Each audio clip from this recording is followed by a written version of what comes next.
Granny used to tell me all the time, sparks when faith and preparation combine.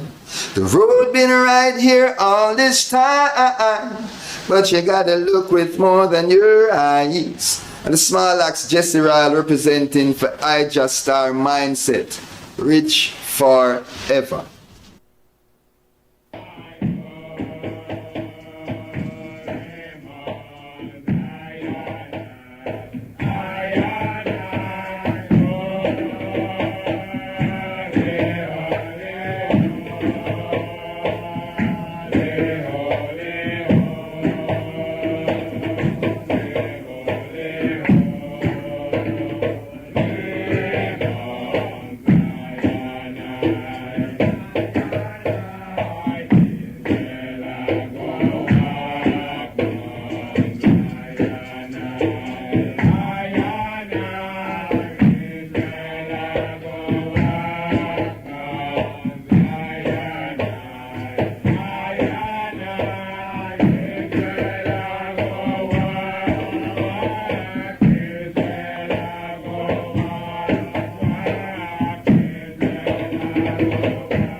Rock them and crack them.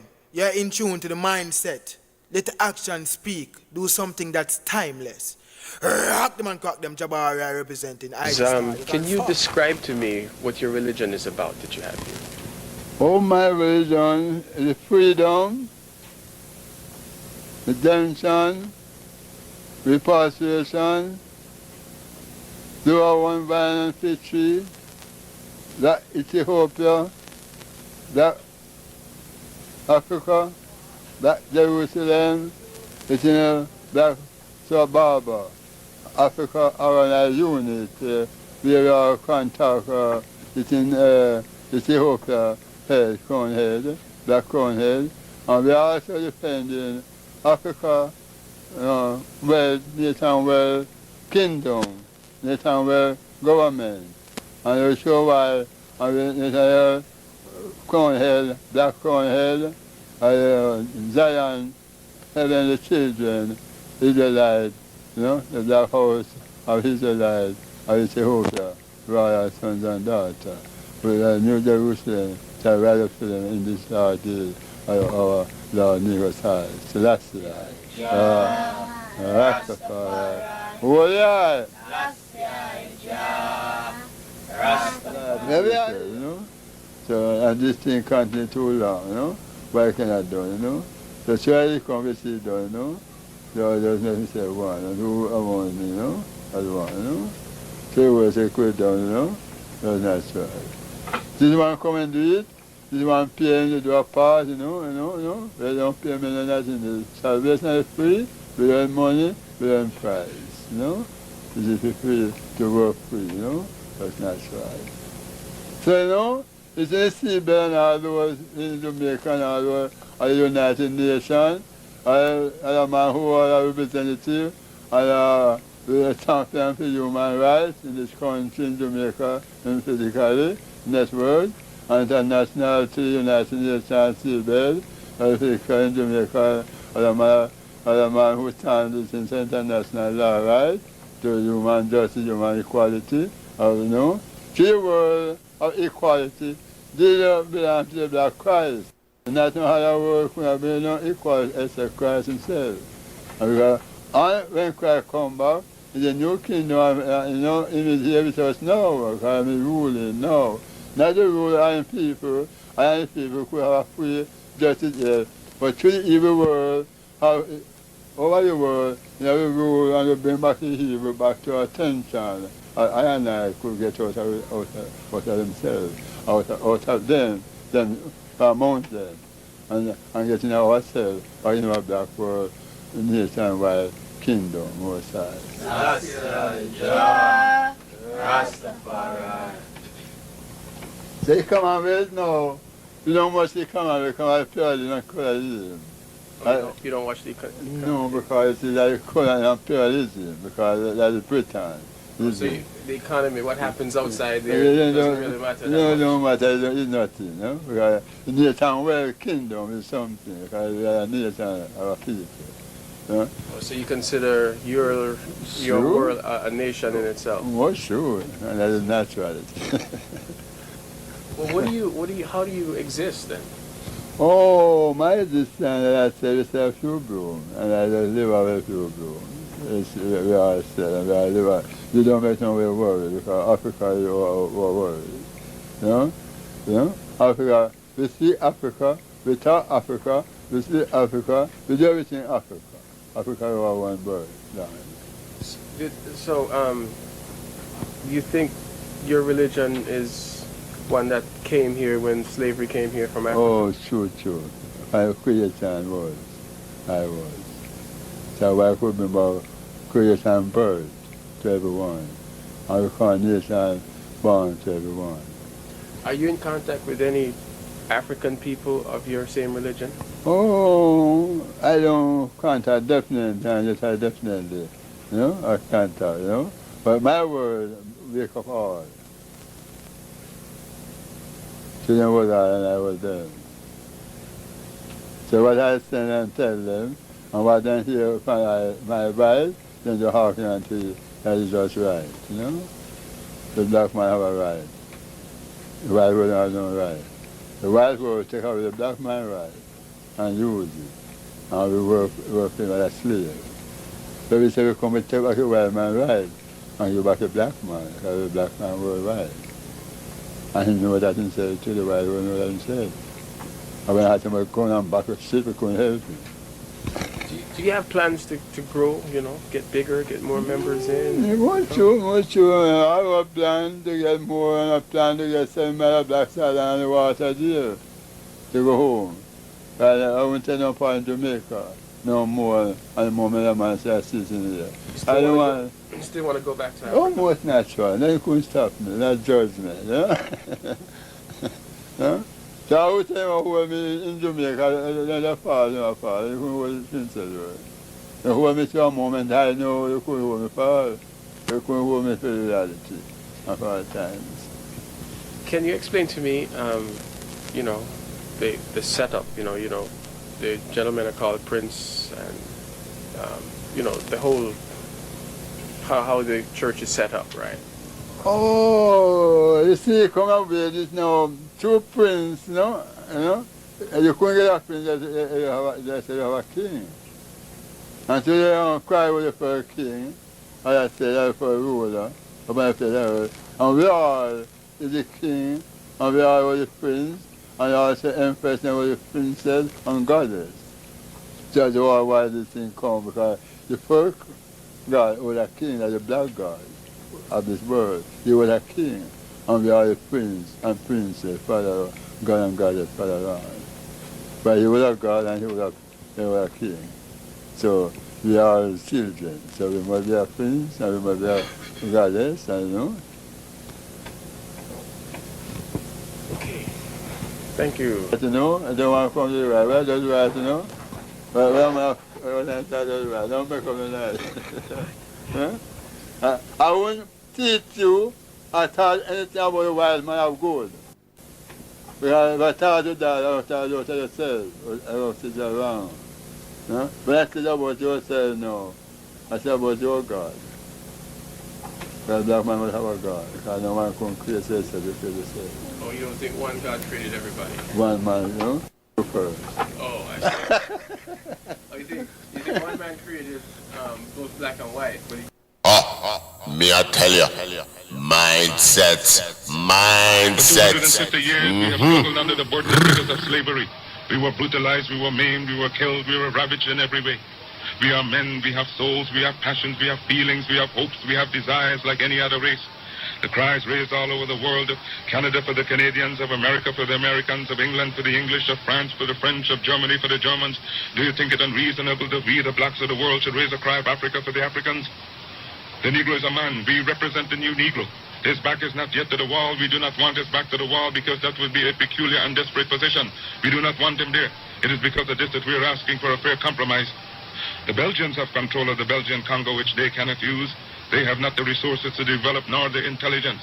The French have more territory than they can develop. There are certain parts of Africa in which you cannot live at all.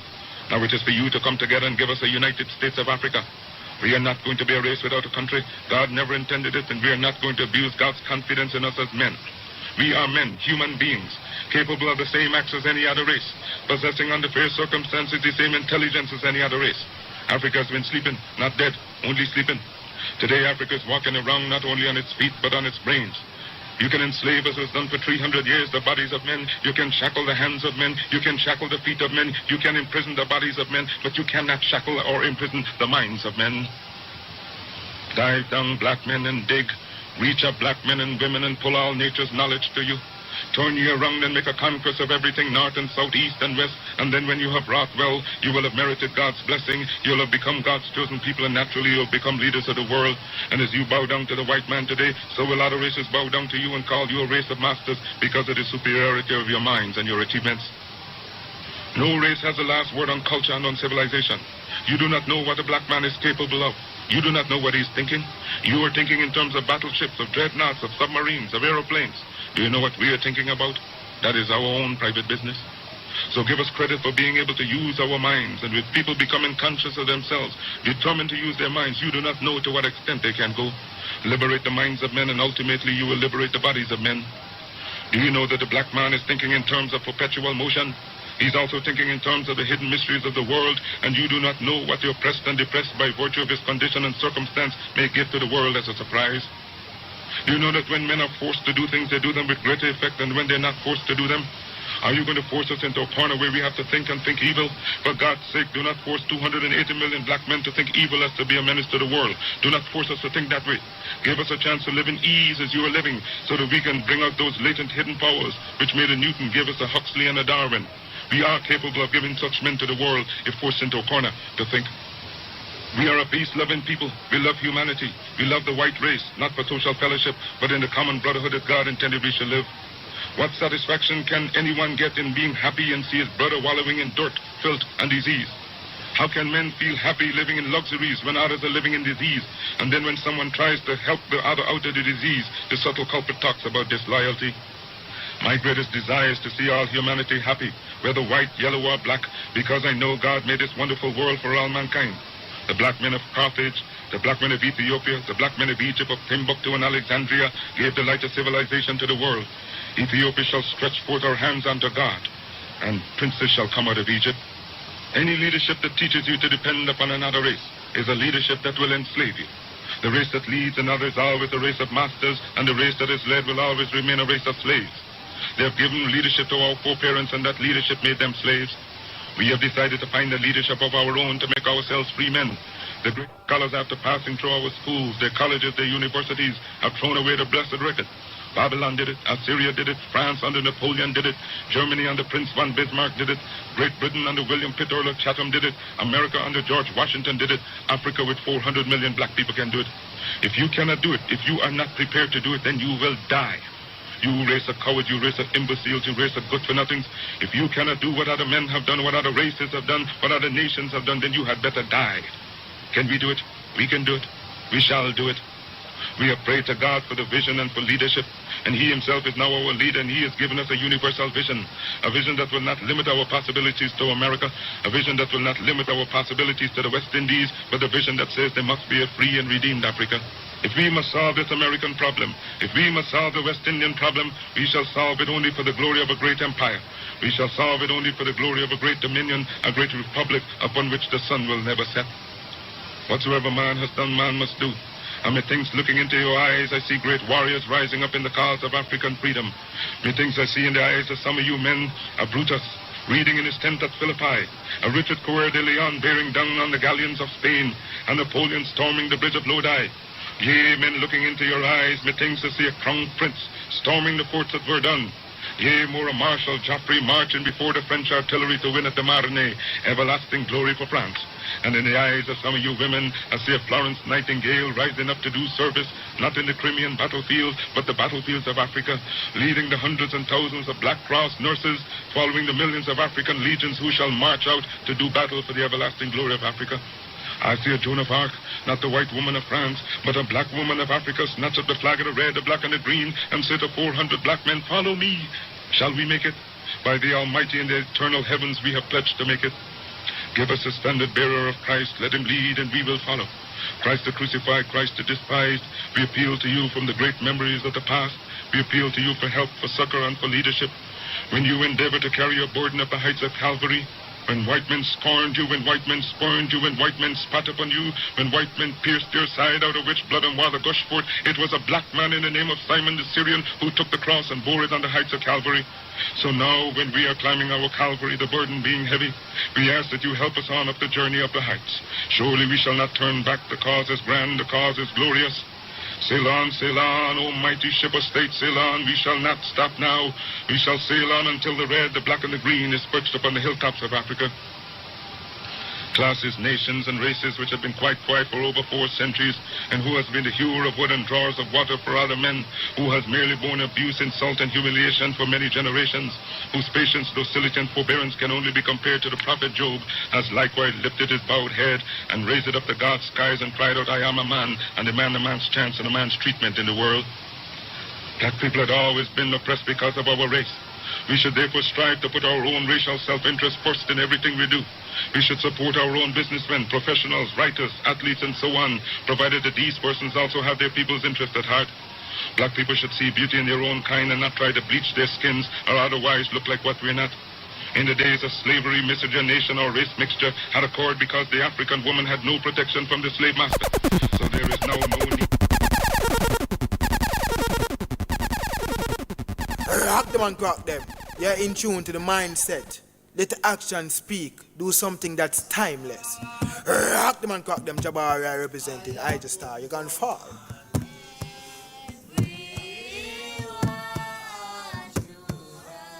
Let the words of thy mouth and the meditation of thy heart be acceptable in thy sight, O Most High Selassie, Jah, Rastafari. The heavens declare the glory of the Most High, and the firmament showeth his handiwork. Day unto day uttereth speech, and night unto night showeth knowledge. There is no speech nor language where thy voice is not heard. Their line is gone out through all the earth, and their words to the end of the world. Rastafari is the lily of the valley.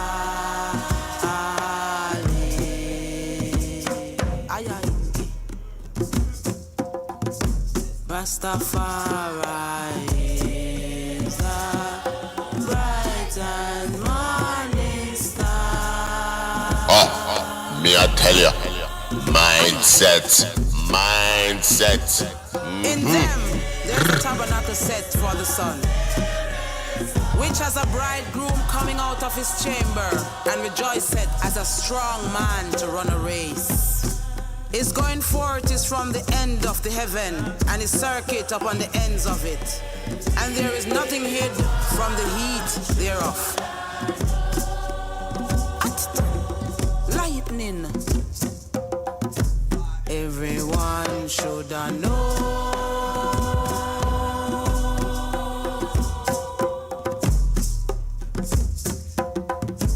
Everyone should know.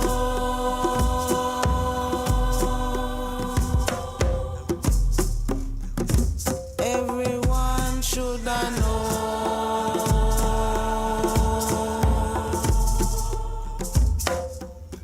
Oh, Rastafari.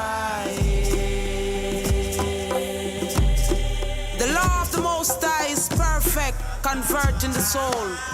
The testimony of the Most High is true, making wise the simple. The statutes of the Most High are right, rejoicing the heart. The commandment of the Most High is pure, enlightening the eyes. The fear of the Most High is clear, enduring forever. The judgments of the Most High are true and righteous altogether. More to be desired are they than gold, yea, more than much fine gold. Sweeter also than the honey and the honeycomb. Moreover, by them is thy servant warned, and in keeping of them there is great reward. Who can understand his errors? Cleanse thou me from secret faults. Keep back thy servant also from presumptuous sins. Let them not have dominion over I. Then shall I be upright, and I shall be innocent from the great transgressions. Selah, Selassie. Everyone should know.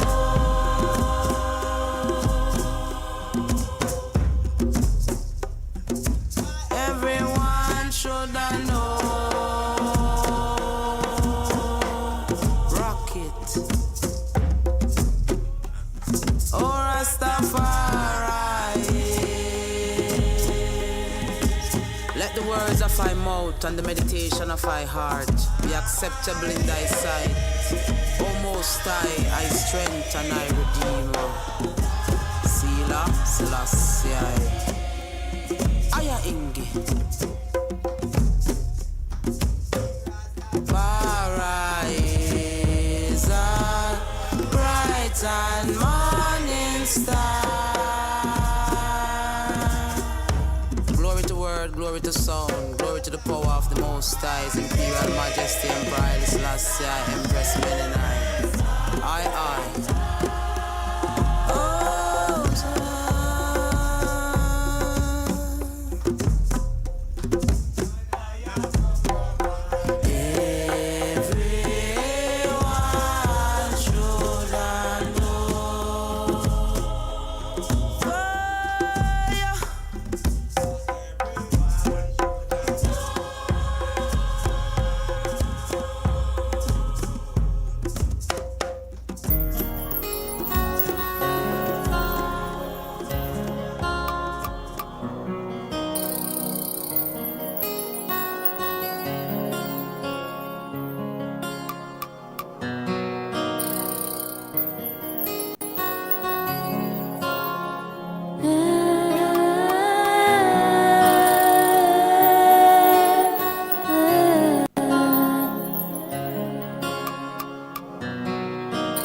It's true. No one's better.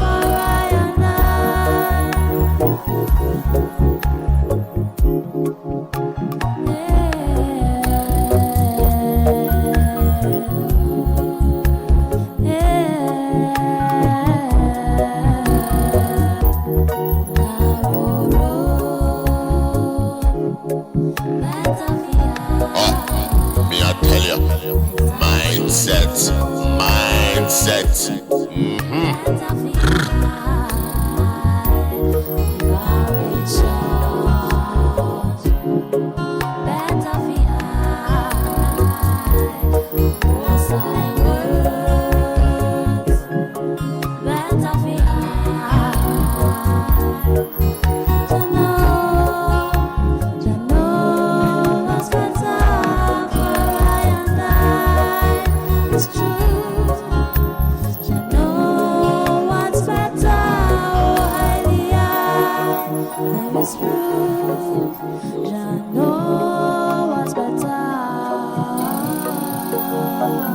It's true.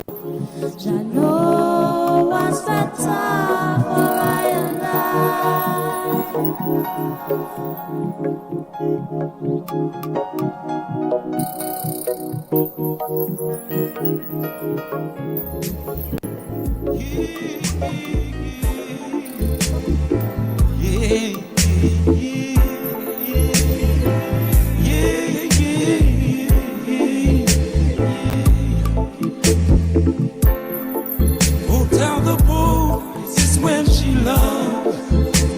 Magdalene is when she loves. She's a healer when she loves.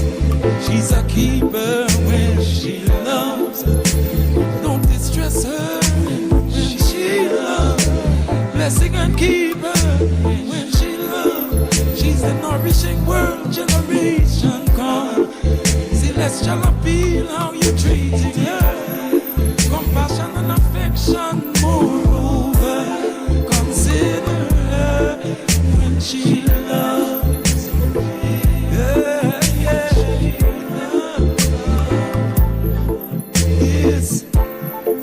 This ain't for you if you ain't into that. But right now our Trinity is what we got. All of my and my people come from that. Change that, then you're looking for the world collapse.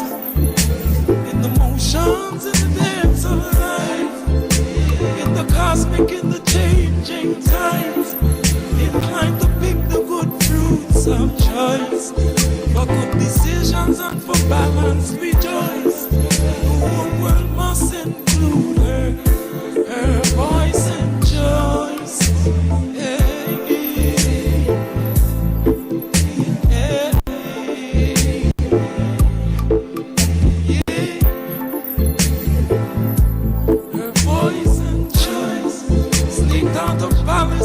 In the night, to some place that loves and treats her right. If you decide the slides of life, the slides of life,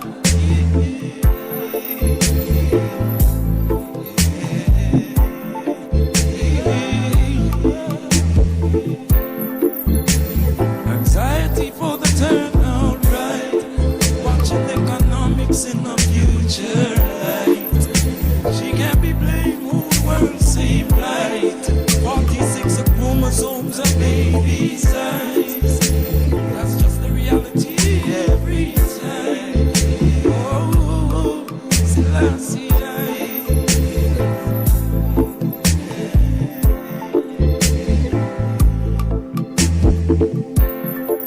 Go tell the bull it's when she loves. Magdalene is when she loves. She's a healer when she loves.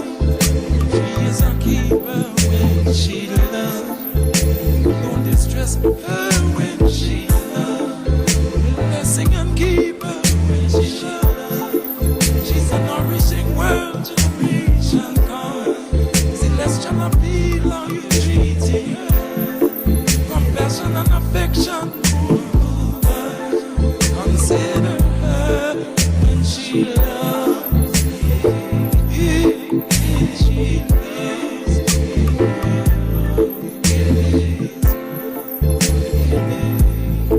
When she loves. Me I tell you, mindset.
Mindset family. We are the children of Jah. Warm welcome and manners and respect.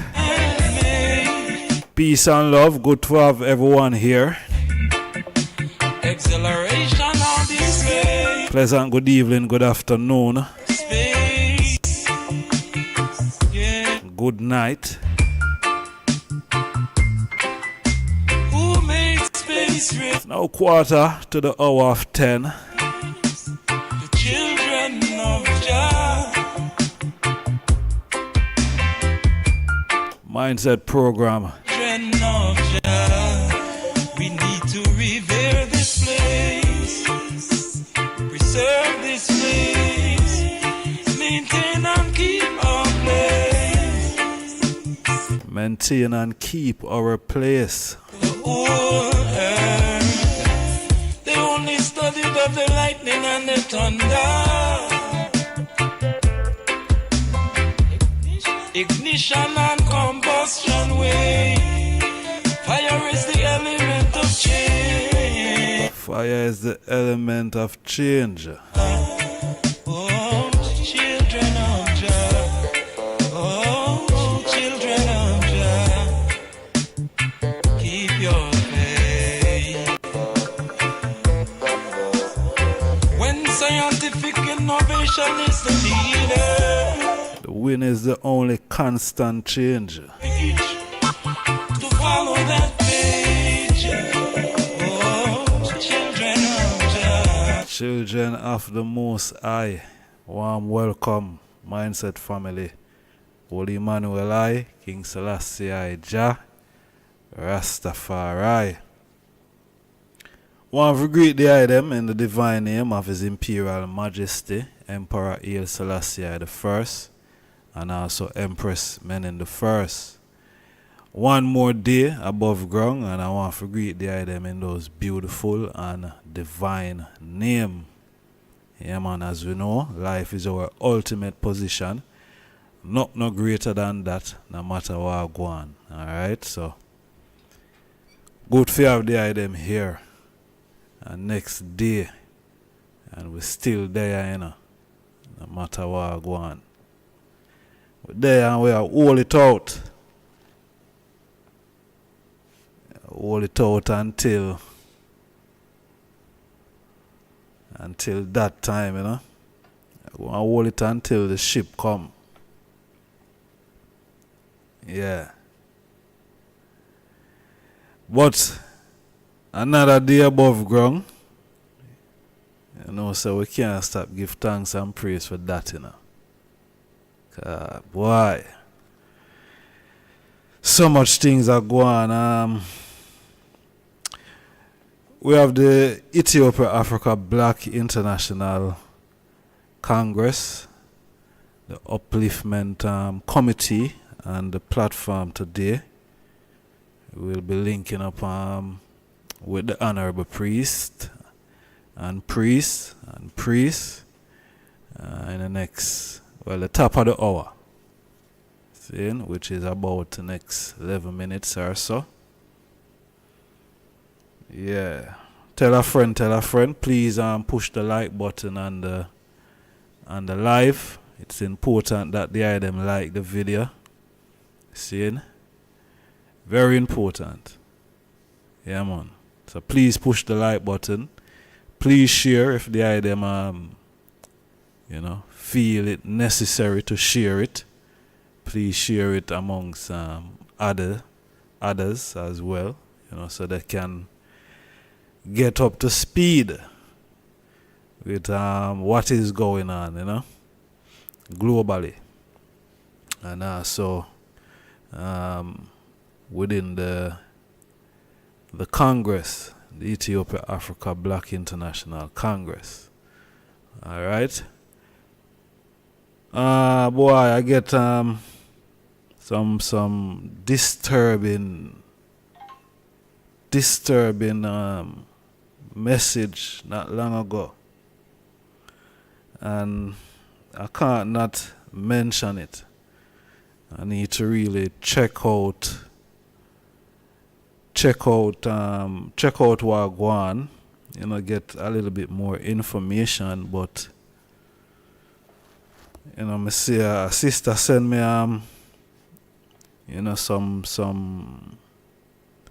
some pictures and footage of a Rastafari sister empress that was living in Ghana, and I don't even know if I said this. But she have about 2 youth, I think. I don't know the fullness of the things still. I just go by what I've heard so far. I know the sister is a very credible sister still. But the daughter, a daughter lose her life, seeing, and it allegedly sound like it's her own son that have taken her life.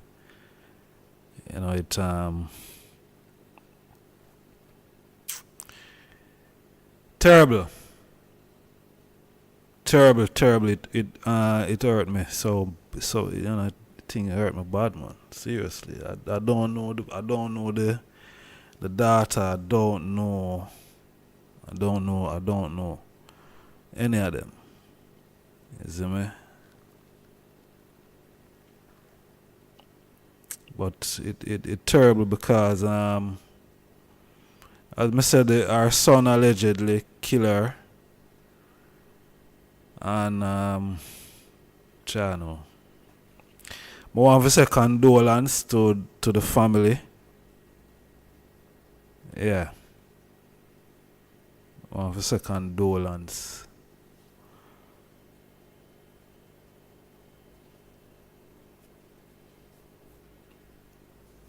Yeah, man. Very what can I say? The video judgment, yo. That work here sometime, it is very serious. Not even sometime, all the time, but sometime you get some information that You have to be real firm. You know? You have to be real firm. Seriously, you know, cause them the video and, you know, what I've been told so far, you know, is terrible, man. It's terrible. Terrible. And, you know, the community, you know, after the youth, based upon what I hear, I don't even want to speak much on it, you know. Selassie, you know. I just go and leave it as it is for now. And when I get more information, when I check myself and find out exactly, and, you know, I will update the item. See? Yeah. But, you know, condolence to the family.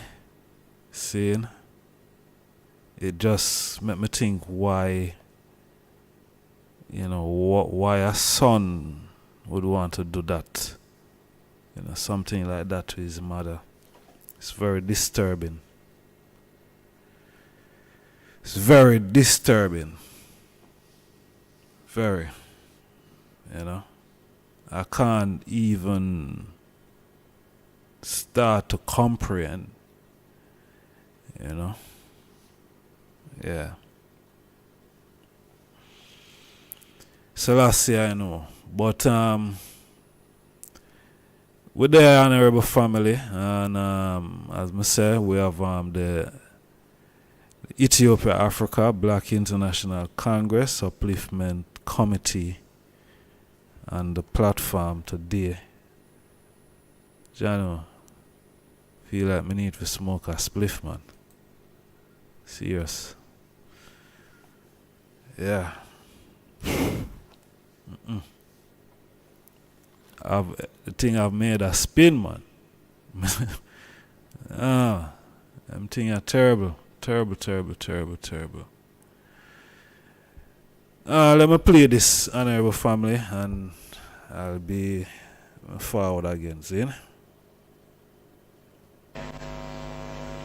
When I look at Africa, many questions come to mind.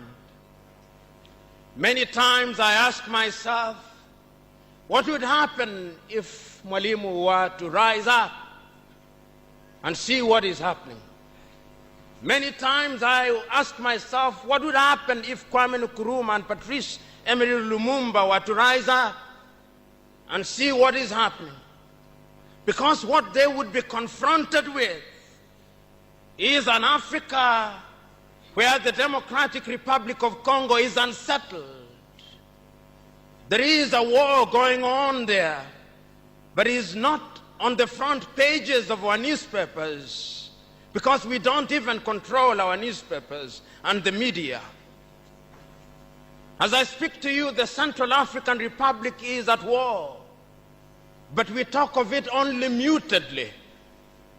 As I speak to you now, in South Sudan, the youngest nation in Africa, the Nuer have risen against the Dinka.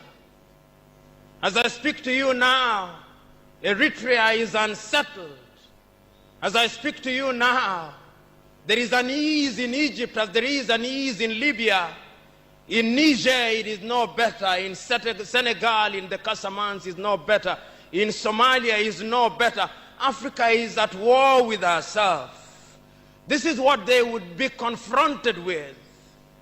They would be confronted with an Africa which statisticians and romantic economists say is growing, but which in truth is stagnated. That is the Africa that they would be confronted with.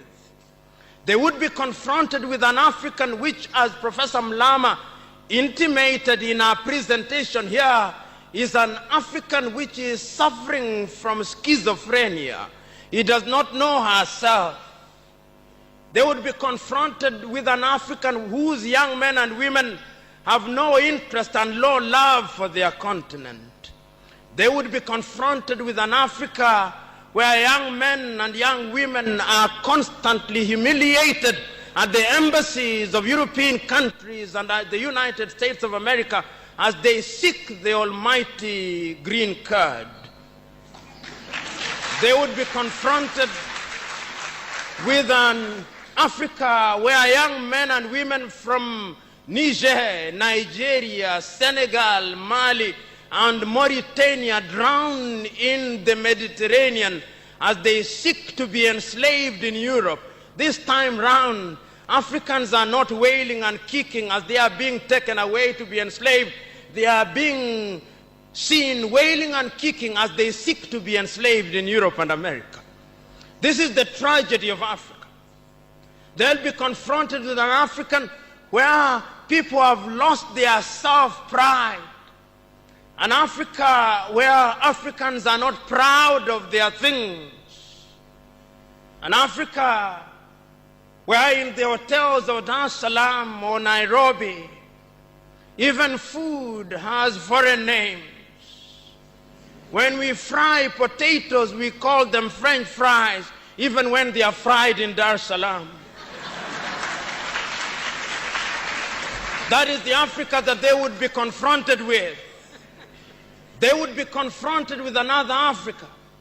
An Africa which does not tell her story. An Africa whose story is told by Europe and America, the CNN, Radio Deutsche Welle, Radio France. That is the Africa they would be confronted with. They would be confronted with the young men and women who have no pride in Africa. When they want to enjoy themselves, they sing the praises of football teams from Europe and America. It is Manchester United. It is Arsenal. It is Real Madrid and Barcelona, not Yanga, not Mufulira Wanderers, not Gor Mahia, not FC Leopards. No. That is the Africa that they would be confronted with. They would be confronted with an Africa which does not enjoy its theater and drama. That Africa celebrates Leonardo DiCaprio. It celebrates Angelina Jolie and Brad Pitt. The Africa does not celebrate Genevieve Naji of Nigeria, or Rita Dominic, or Lou Jacobs of Nigeria. It does not celebrate Bongowood or Nollywood or Riverwood. It celebrates Hollywood. That is the Africa with which they would be confronted. They would be confronted with African women whose greatest source of joy is cheap grade B Mexican soap opera, La Patrona, La Mujer de mi Vida, The Rich Also Cry. Why must we remind ourselves of these realities? Because throughout the ages, the battle has always been the battle of the mind. And if your mind is conquered, then you are going nowhere. And that is why in the ages of enlightenment in Europe, the great René Descartes said, cogito ergo sum, I think, therefore I am. And therefore, if Africans are to begin to make a contribution in their affairs, Africans must begin to think. But the question is, are we thinking? We have universities in their numbers. Tanzania has universities including Dar es Salaam. Nairobi has universities, as indeed Kampala, as indeed South Africa, Johannesburg. We have all these universities. We have engineers. But our roads are not being made by Tanzanian civil engineers. It is the Chinese who are present in this assembly who are making our roads.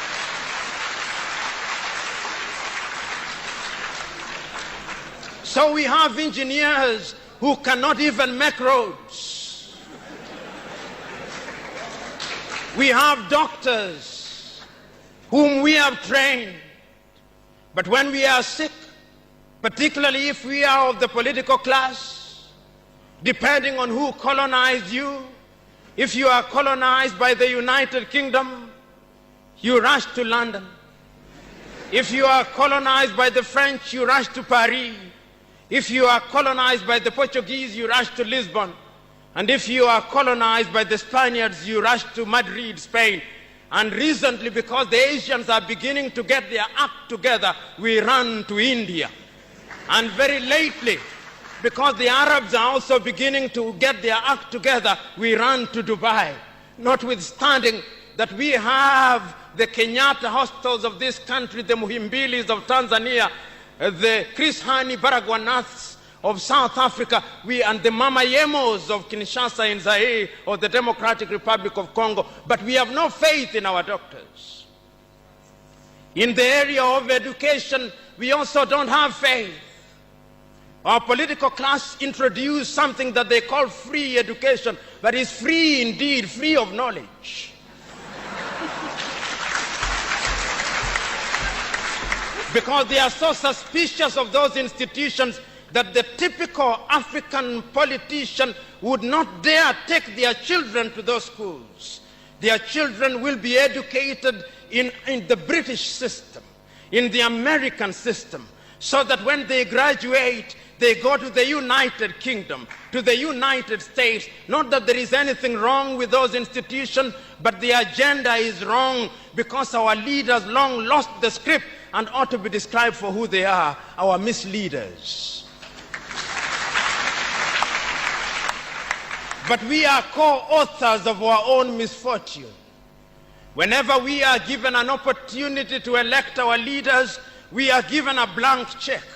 And if you permit me a little latitude, and if you give me a blank check, and you allow me to analogize, and you say that I'm given the blank check to buy a Mercedes-Benz, what we do is that when we are called upon, having been so empowered, we buy what one calls a tuk-tuk from India and expect it to behave like a Mercedes-Benz. How does that happen? Because what we do is to elect thieves. We elect hyenas to take care of goats, and when the goats are consumed, we wonder why.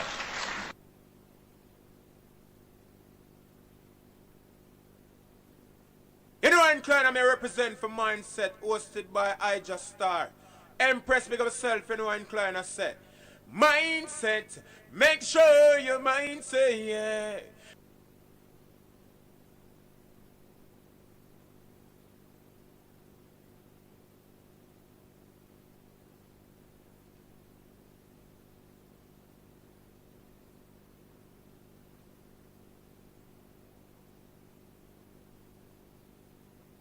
Rock them and crack them.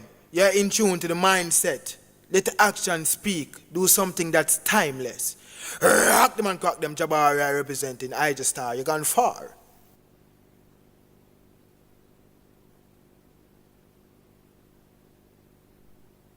Zion is a state of mind you lock to the mindset. This is opposite crew representing for Ijahstars. Rock them and crack them. You're in tune to the mindset. Let the action speak. Do something that's timeless. Rock them and crack them. Jabari representing Ijahstars. You're gone far.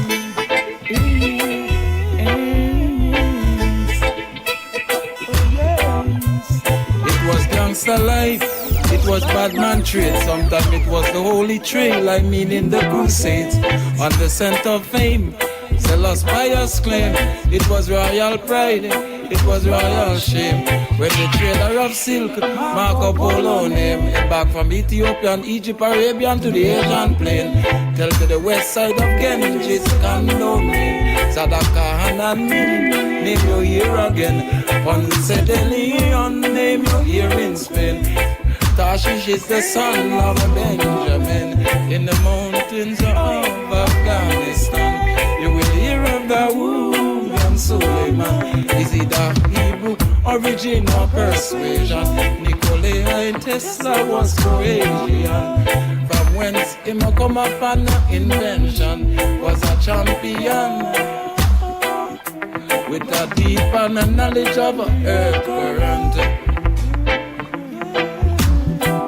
The fleeing remnants of alchemy and science. Them say alchemy fake and them accept science. Them say astrology is not a scientific science. They say everything is purely material.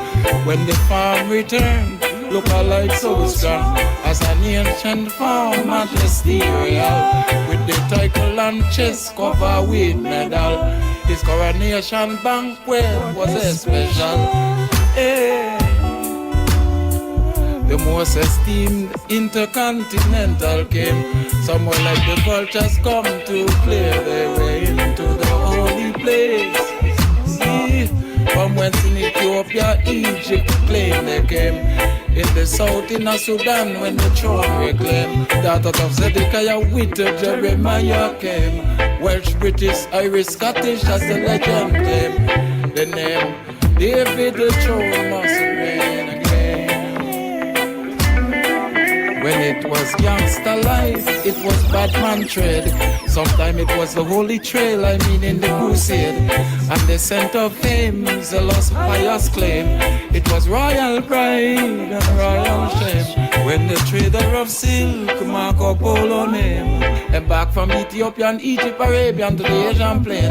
Tell to the west side of Genghis, stand domain. Sadaka Hanamin, name your ear again. Once a Leon, name your ear in Spain. Tashish is the son of Benjamin. In the mountains of Afghanistan, you will hear of Dawood and Suleiman. Is he the Hebrew origin or persuasion? Nikolai Tesla was Croatian. When it come up, an invention was a champion with a deeper knowledge of the earth current.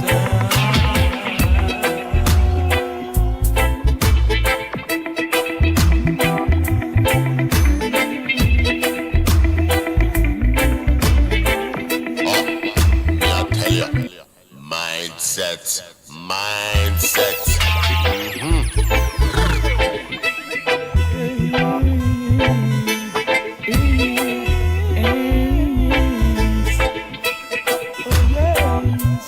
It was gangster life, it was bad man trade. Sometimes it was the holy trail, I mean in the crusades.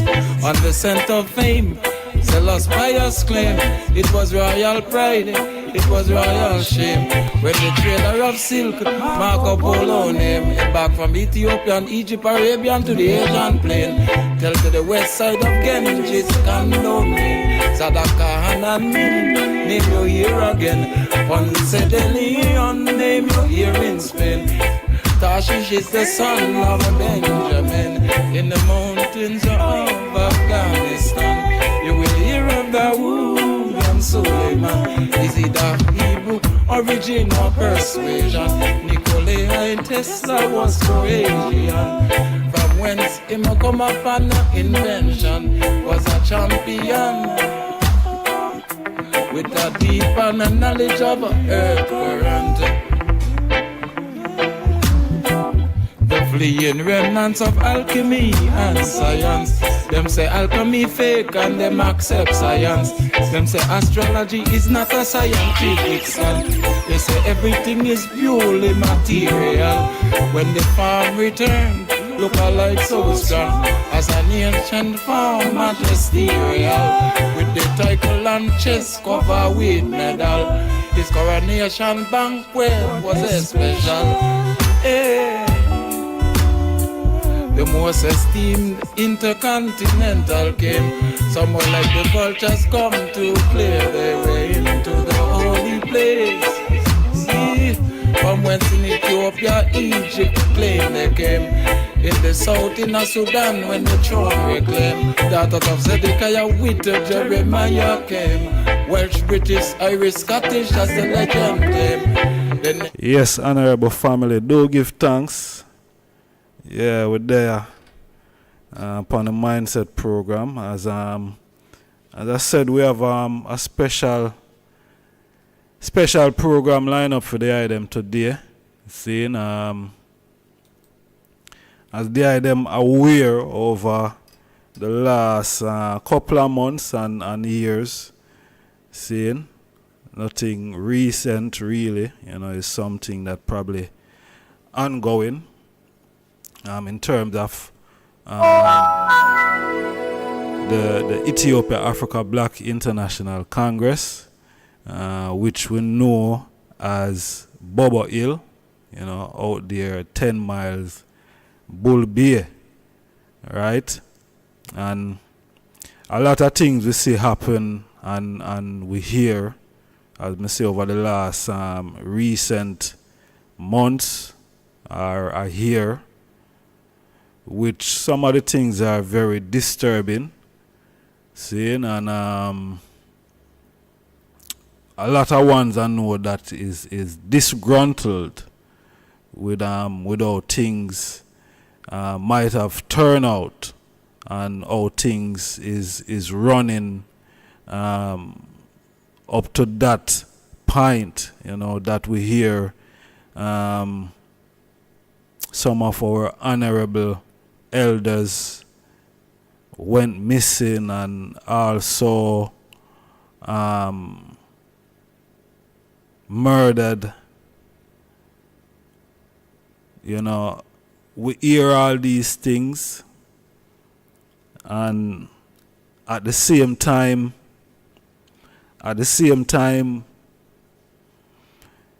while we're hearing these things, is like we're unsure about where we really are. Seeing, because this is a Congress, and it doesn't just make up of ones that is there on the island, but it's an international Congress. So you have ones and ones globally. Seeing who the Congress is very dear to them heart. And it come a point now where one can't really sit back anymore and watch and probably chat. It come a point now where real action is required, real practical work is required. Seeing? Because, as I say, we lose a lot over the years. Seeing? By ones and ones who have contributed a lot to the Congress over the years. Seeing?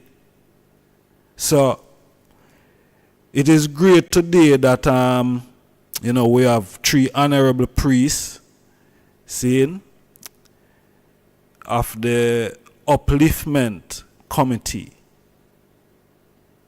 And I know this committee might be a new thing to some of the item, because it is.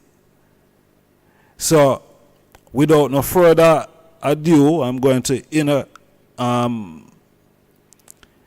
invite the honorable guest, to the platform. It's 3 honorable priests we have on the platform today. We have Honorable Priest Lamont, and we also have Honorable Priest Isaac, and we have Honorable Priest Dougie. Blessed love, my Lord and Lord. Blessed, give thanks. First, I look at this started in one of their microphones. I don't know which one of them. It's a lot of time. How is on? Yeah, man. Precise that thing sound distorted. It's him sound loud. You hear me good? We are hear good still, but your sound distorted.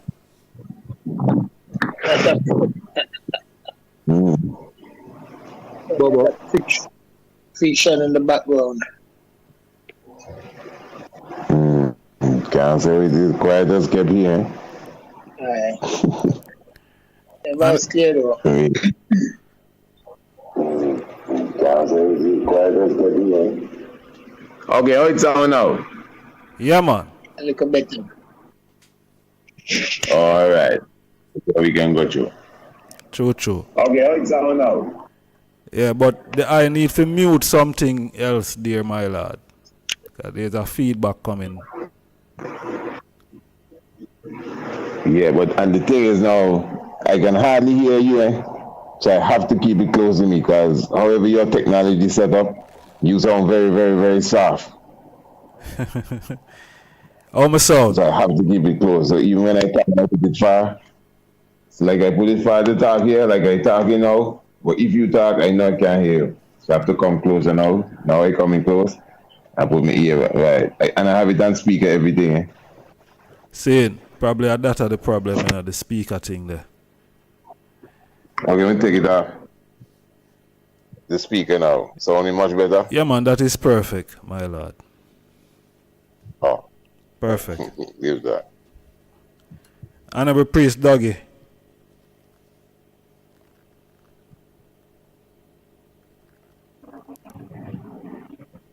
Blessed love, my lord. I just want to hear if the eye sound clear coming through on this side there.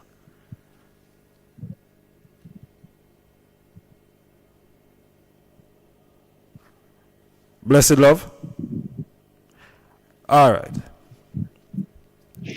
Blessed speaker, you loud out. Okay, I think. Yes, I. Blessed. Yes, my lord and my lord. Yeah, man, the eye sound perfectly clear. All right, Bobo. The Upliftment Committee is a new committee. Which are the item want to just get we up to speed with the committee and how it's structured and what it's really all about.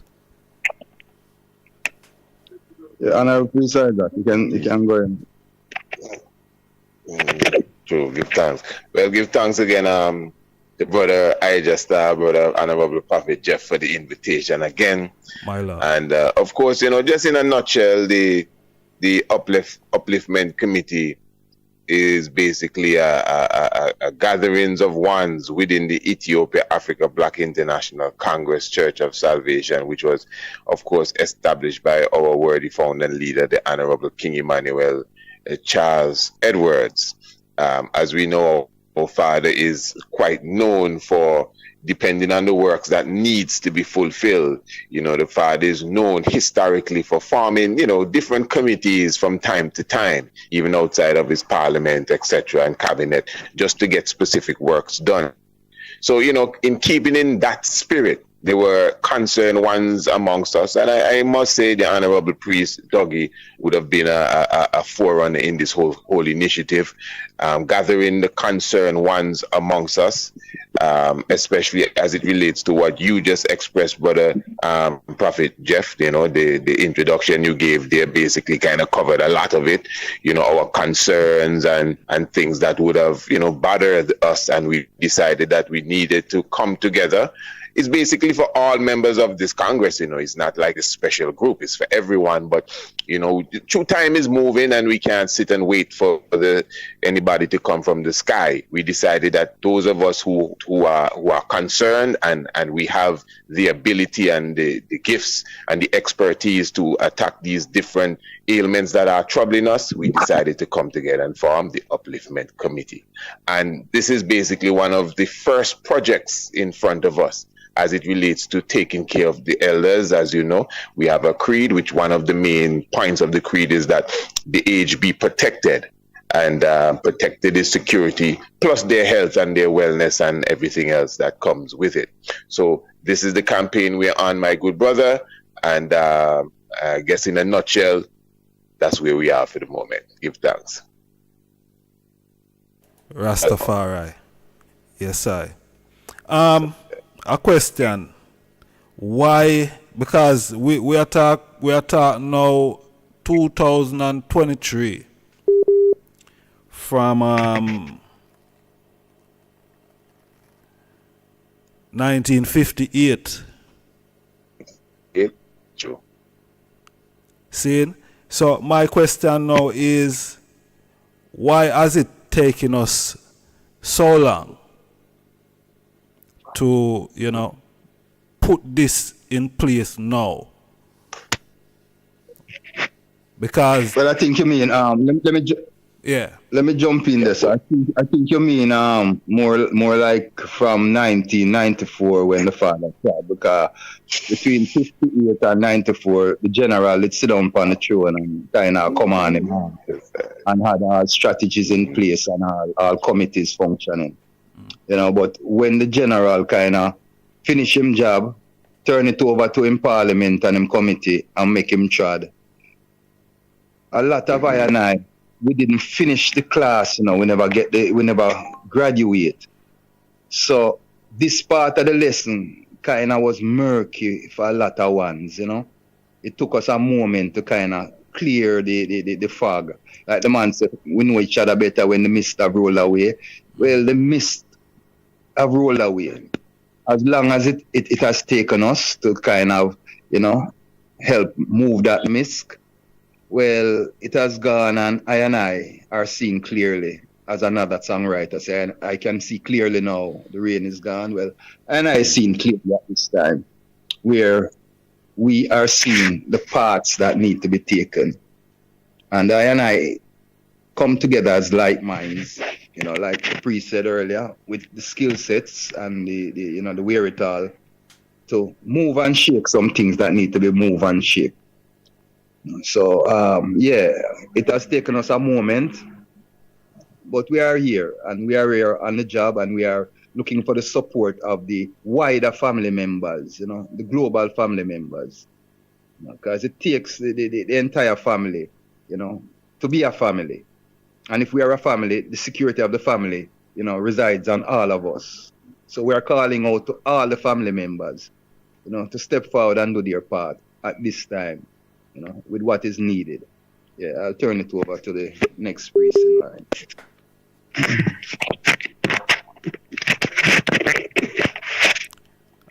Honorable Priest Lamont. Oh, bless the Lord, Majesty. My Lord. Give thanks, my Lord, for this, you know, opportunity, even just to reason about the Upliftment Committee, and I will probably just give thanks for, you know, the man calling I. Yeah, the Upliftment Committee is out of the concern for, you know, upward mobility. And because we realize that it's not easy all the time to get everyone in a group, especially a large group or a large family. It's some of the time takes, you know, those that are movers and shakers to get things going so that others can see and join and let it be more, you know, magnificent and complete. So the Upliftment Committee, as it has been said before, is that group of brethren, this group of brethren, or those brethren that have realized that like minds can do things, especially with respect, you know, and understanding for each other. And you know, if you have that tolerance to listen and to reason. So, because we just want to do more than talking, we have put ourselves in a group, as we say, because that we think that there are those among us that have the ability to do things and to make things happen, so that the family can benefit, the wider family can benefit, you know. So that is why we are here, and we are you know, saying to others of like mind to be interested in what we are doing, and just to give it their best effort to make sure that it works. My Lord.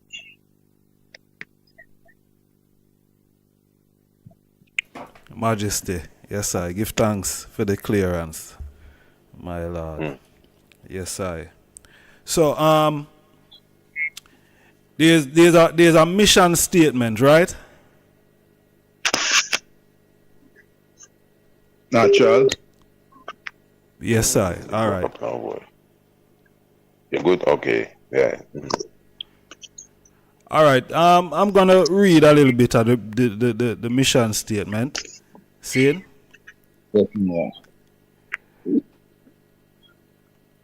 Is all right. Is there no Balaam in Gilead? No. Is there no balm in Gilead? Is there no physician there? Then why is the hurt of my people not healed? Jeremiah 8, verse 22. The Ethiopia Africa Black But before you go on, my lord, I just want to clarify that even that statement right there. You know, yeah, the father asking his house, you know, how come him house in disarray? Is there no one there that has the solution for the problem? Is not that solution among I and I? Did need teach I and I how to solve our problems? Then why are the problems lingering and not solved?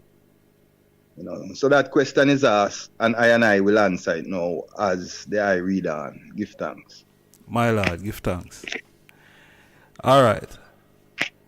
To be continued. The Ethiopia Africa Black International Congress Upliftment Committee has taken on a venture which is long overdue. The establishment of a health center to address the health concern of the members of the Congress. The committee is planning to construct a building on the premises at 10 miles Bull Bay in St. Andrew, Jamaica. The building is to ratified with the basic essential equipment and staff to maintain the healthcare program. The construction of the healthcare center, a GoFundMe fundraiser was recently launched to help raise the money needed. Real. All right, so there's a GoFundMe that is set up. See, what is being asked, my lord? In terms of monetary wise. Yes, yeah. Give thanks. Yes, well, actually, give thanks to as I said, the mission state. So the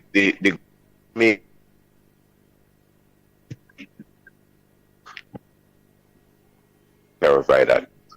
What was established approximately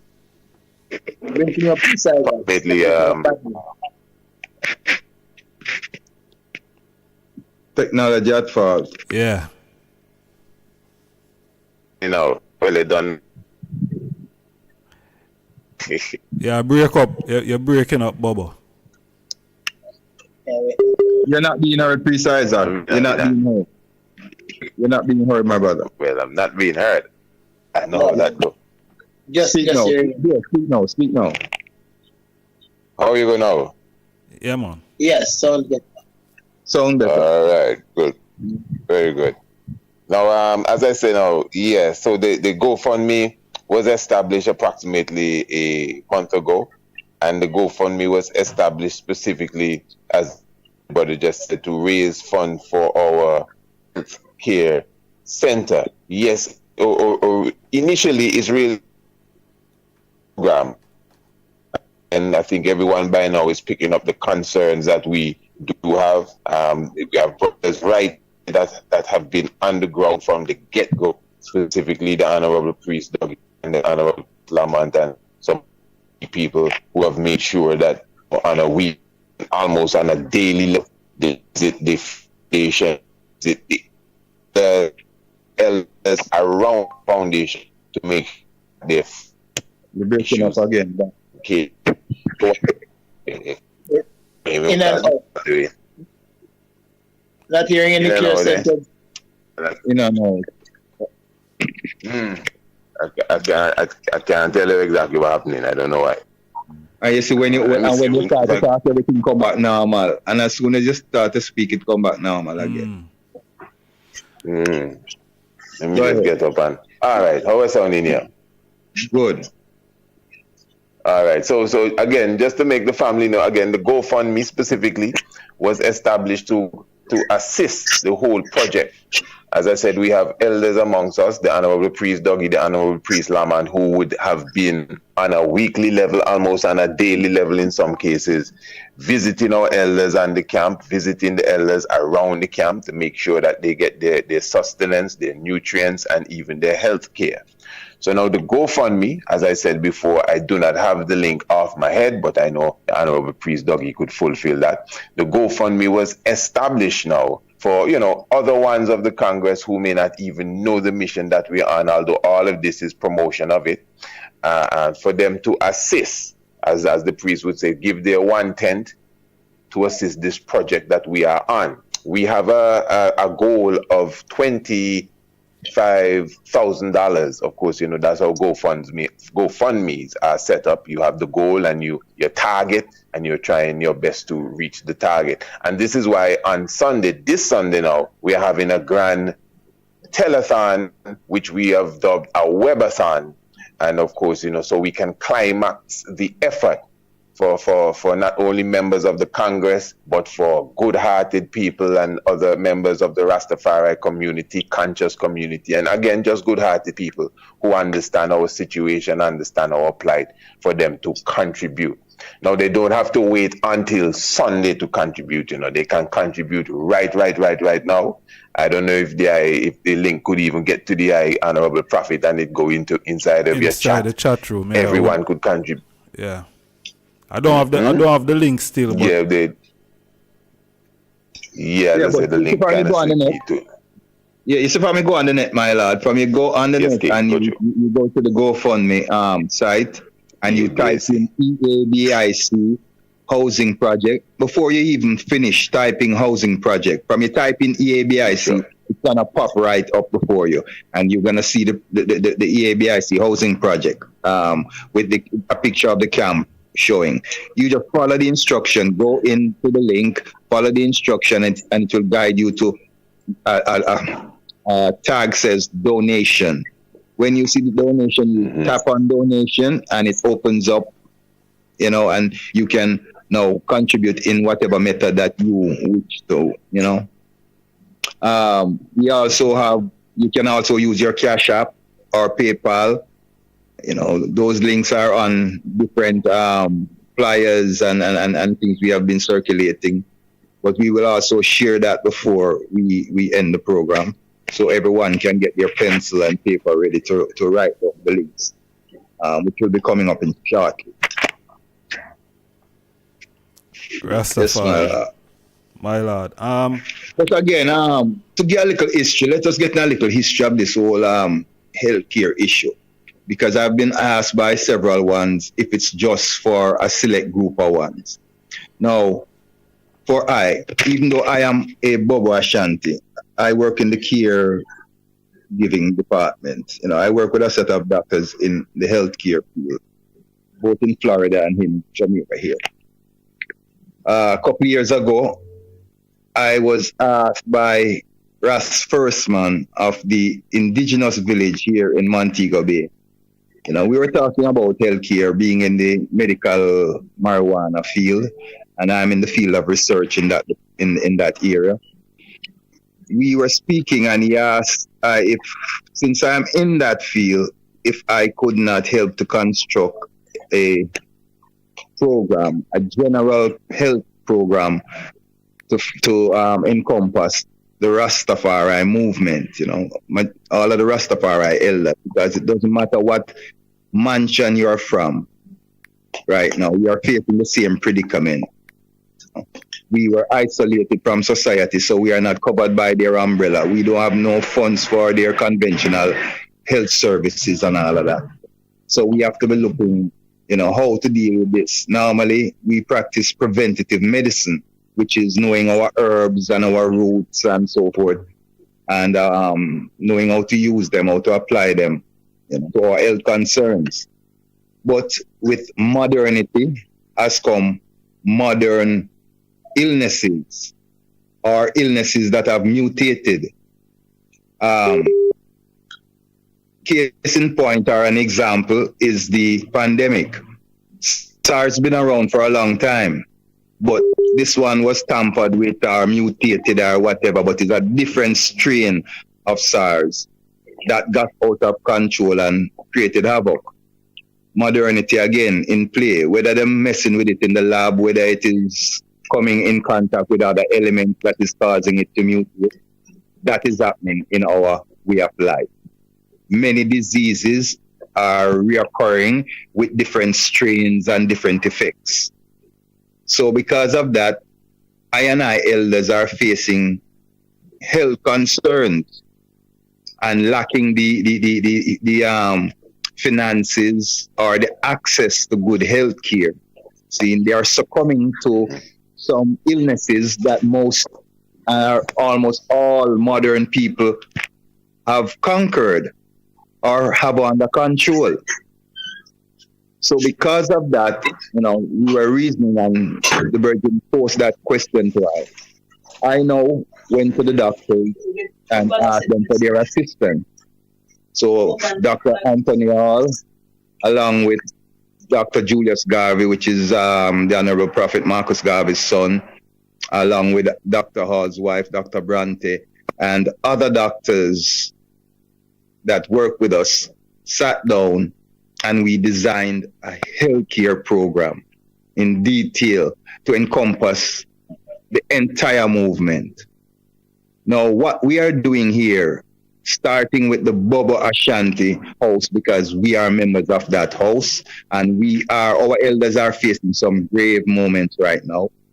We have come together and decided to use ourselves, our house, as the test case, launching a healthcare program, starting with our house, putting everything in place. We hope to put everything in place that is needed to run a facility and to offer some level of care. I won't say we will be able to offer 5-star care, but we will try to offer the best care possible that is in our control.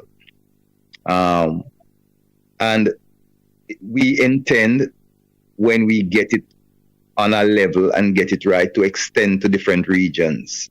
First in the diaspora, and like they say, the sky is the limit after that. As long as it is functional and we get it to a press button standard, then we'll be able to duplicate it wherever it is needed. So that is how the gist of this has really come into play, and that is the scope of what we would hope to do in the future. God bless. Rastafari. Yeah, man, beautiful. You hearing me good? Yeah, man, loud and clear. Yes, sir. Okay, yeah, true. I just want to give thanks, sorry, honorable host. Just want to give thanks to the honorable priest Dougie with that explanation, Even I myself sitting and listening to it is like I get a better clarity to, I tell you the truth.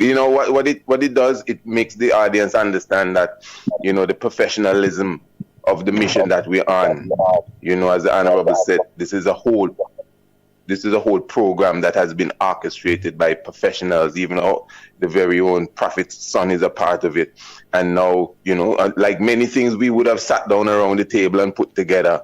Unlike, I should say, many things we would have sat down around the table and put together. We're not just putting this one in the briefcase and putting this one in the drawer. Because we have a custom of doing that. Put up some nice plans, nice paper, nice draft, and then we just put it away in the briefcase. But this one is now put on the table and is now being, brought to life. So we give thanks for the foundation work, Honorable Priest Dougie, which has brought us to this point. Yeah, man. Blessed love. Rastafari. Yes, Prophet. Yes, my lord. This are the question I want to ask you now. And I seems to be going off the topic, but why should people want to contribute to this thing. Why I'm asking that now is because I've seen where, you know, I've seen people in the public space. It would have appeared that people have lost confidence within Rastafari, within the movement as a whole, not just Bobo Shanti only, but you know, and a general. You know, it's like there's no credibility. I can jump in on that, but I will give the Honorable Priest Lamont the floor to address that, because I know, you know, that is part of his pet peeve. So, Honorable Priest Lamont, if you want to take that, at least start it off, because I know Iron Priest Isaac want a piece of it as well. All right, blessed love by Lord, give thanks. All right, the Honorable Prophet is asking, why should people want to support something like that, and what's their point of interest? Yes. Being that so many things have happened within the Rastafari and among Rastafari that he said people, you know, yes, you know. But when you look at what we are doing, it's we are dealing with an inevitable in life that will face all living persons, whilst you are blessed enough to live to that golden age. And it is really setting a precedent that this is a matter that concerns all persons, whether first of all, whether you are Rastafari or not. But being that it's being initiated by us Rastafari and specifically Bobo Ashanti, we are saying to people that there is no situation or system or group or people that don't have ups and downs. And ups and downs, in many instances, they don't negate the reality of things that are to be done or things that exist. And the fact that getting to elder age is an inevitable, it means that we have to now be cognizant of the things that are to be done to make growing old not a regret. Because when we look at how our youngsters are operating, it's like growing old is not a desired thing.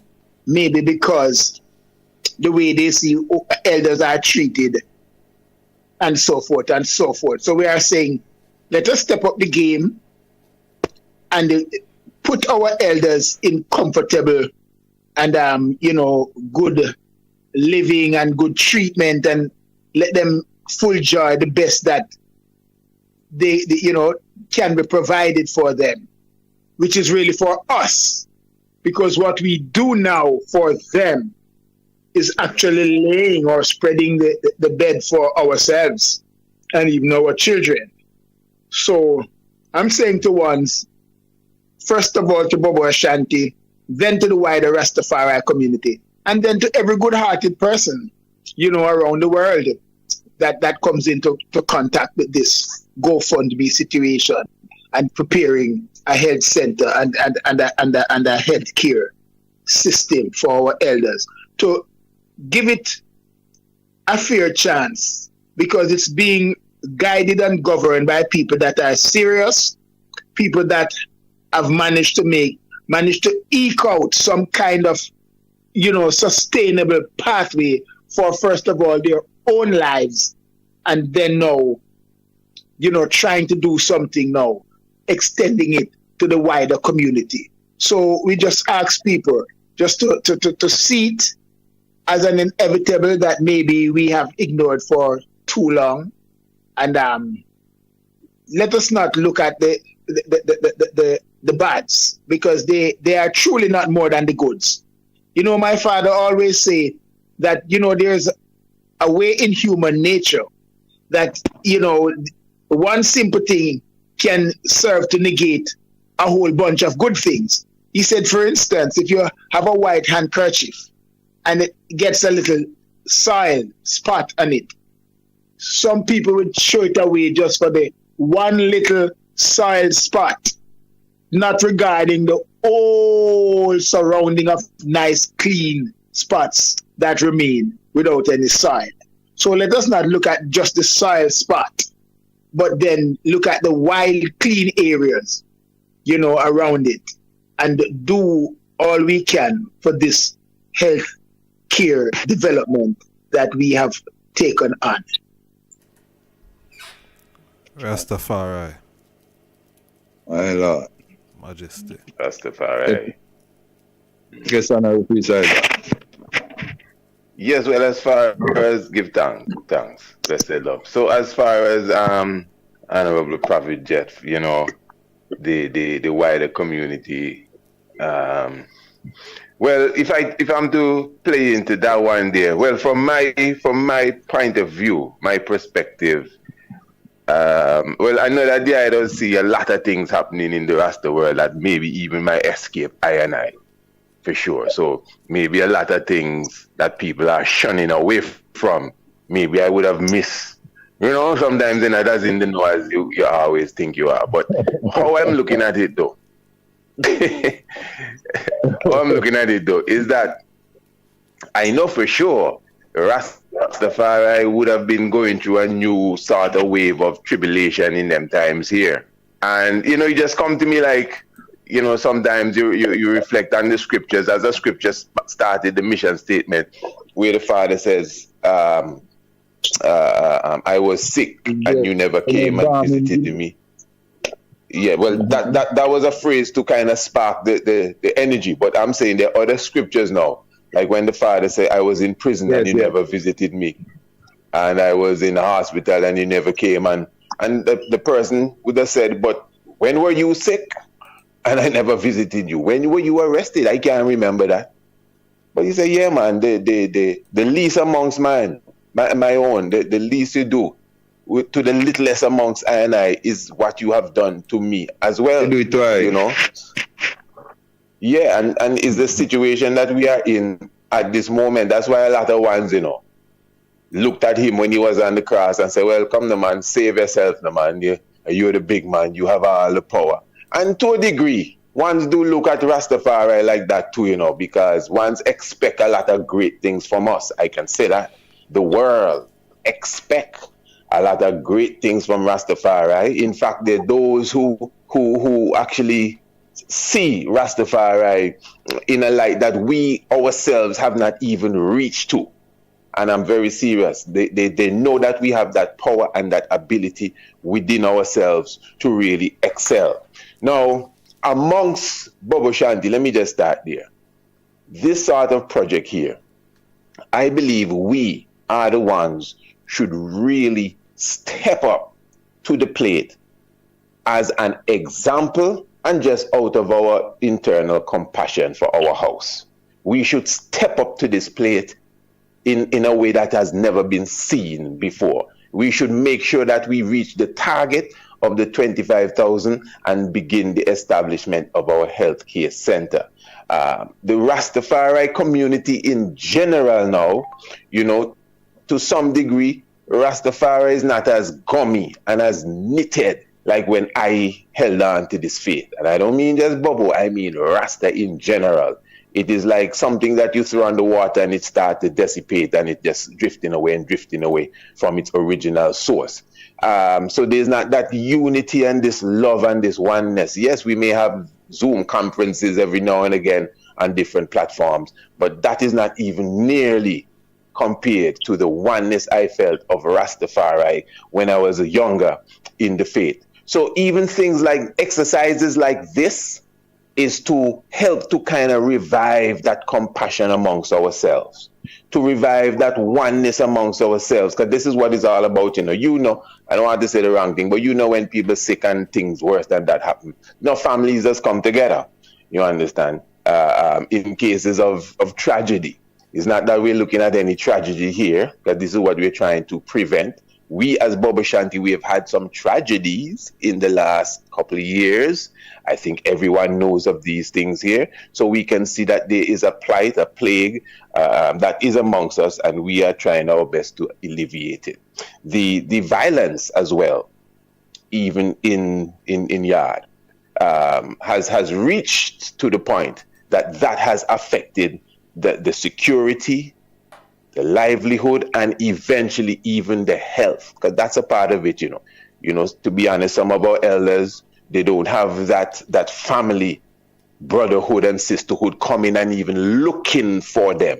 Maybe ones would like to go and don't even want to go into the area.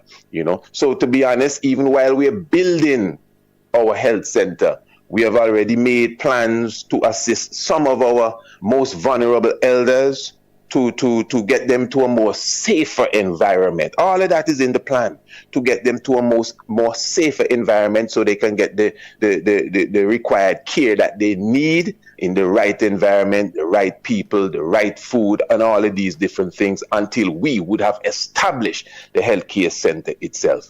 So I'm just putting this out to all one's family, Rastafari, those who are not Rastafari, and those who are not Rastafari, enough of them is Rastafari. There's enough people that not saying Rastafari. If you ask them, they'll tell you, yeah, man, you don't know me a Rast from a long time. The mind, you see, I had a locks, because everyone know Rasta is something natural within them. Even if they say them is Christians and something else, they will tell you. They hardly deny. Unless they're really dogmatic and they're strongly religious, they would hardly deny that, yeah, man, I'm Rasta too, man. No mind, you see the locks. So that means somewhere inside of them, they understand, the nature of God.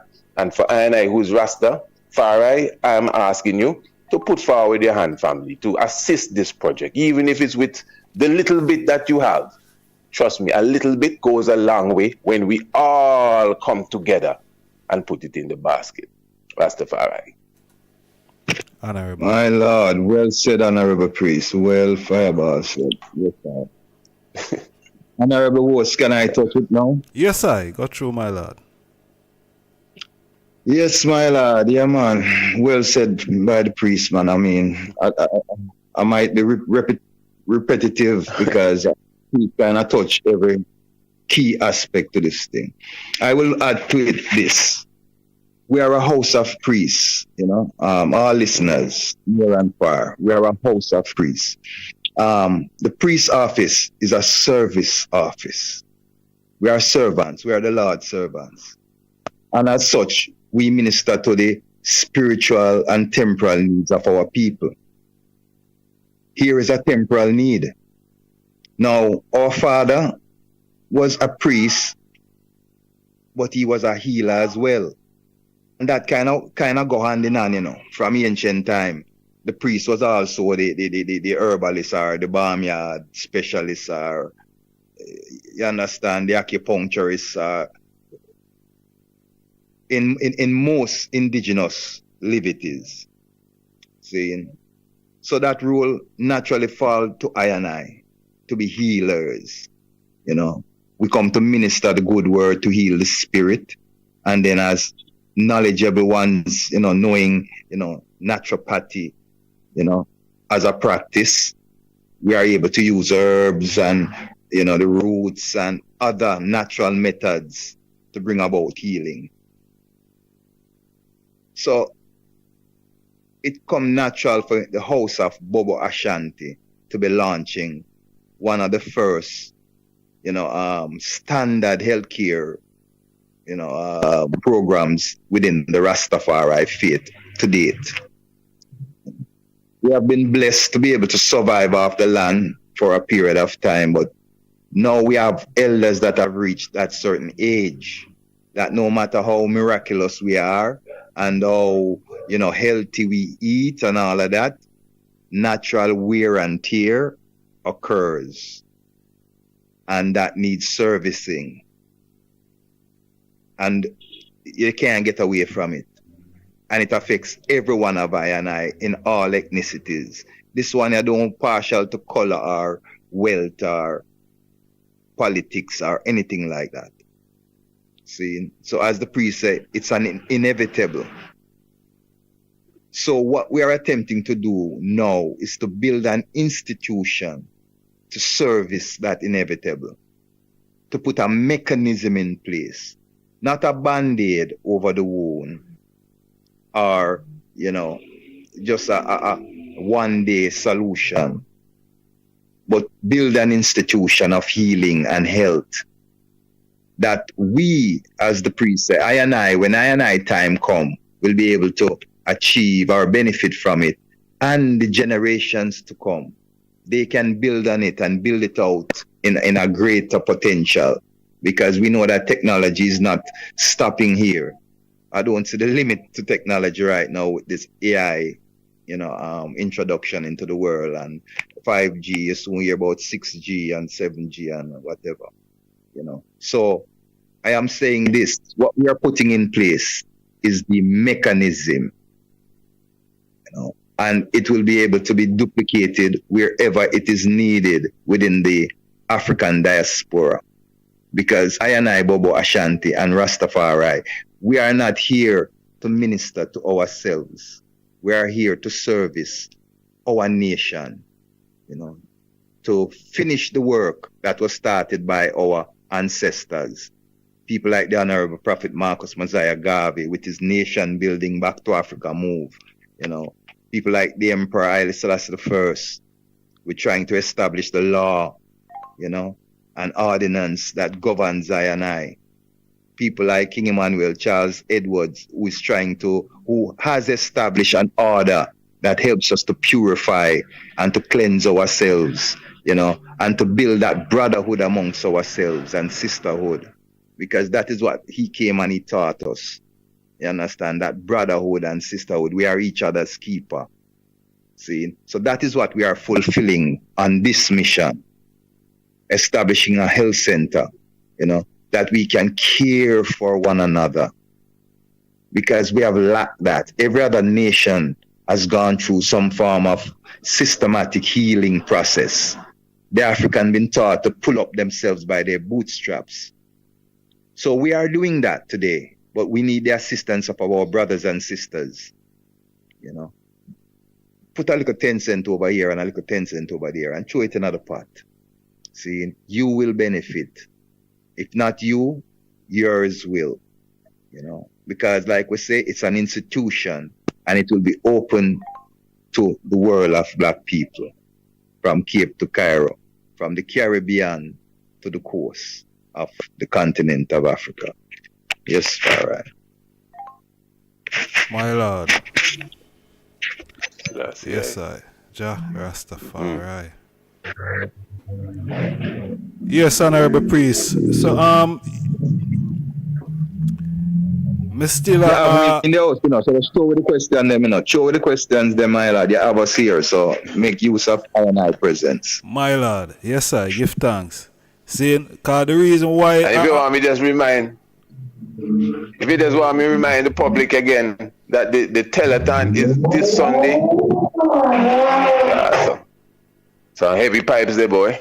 Yeah, the telethon, whoever that one is. The telethon is this Sunday, family. This Sunday, which is the 21st day of May. It's a nice 4-hour program that we have put together. So we just want everyone to kind of, get their clothes iron and their suit and everything in order for that day. It's going to be a Zoom event anyway. I just kind of make it a little spectacular. But the point is, it's such a grand event that we'll be having, that we are inviting everyone to put themselves in order. As I said, it's going to be a Zoom event, but it will, for now, we'll be streaming through my personal YouTube channel, which is Priest Isaac's YouTube channel. I'm sure a good amount of your, listeners, followers may know of how to reach there. And we'll also be streaming it through Radio Anu, which is very easy to find. All you have to do is Google that and you'll get the link, Radio Anu. It is on INI website as well. But the Zoom link now, as I said, is a Zoom event. So ones could come in via the Zoom. I can't just give you the Zoom link off my head, but Honorable Priest.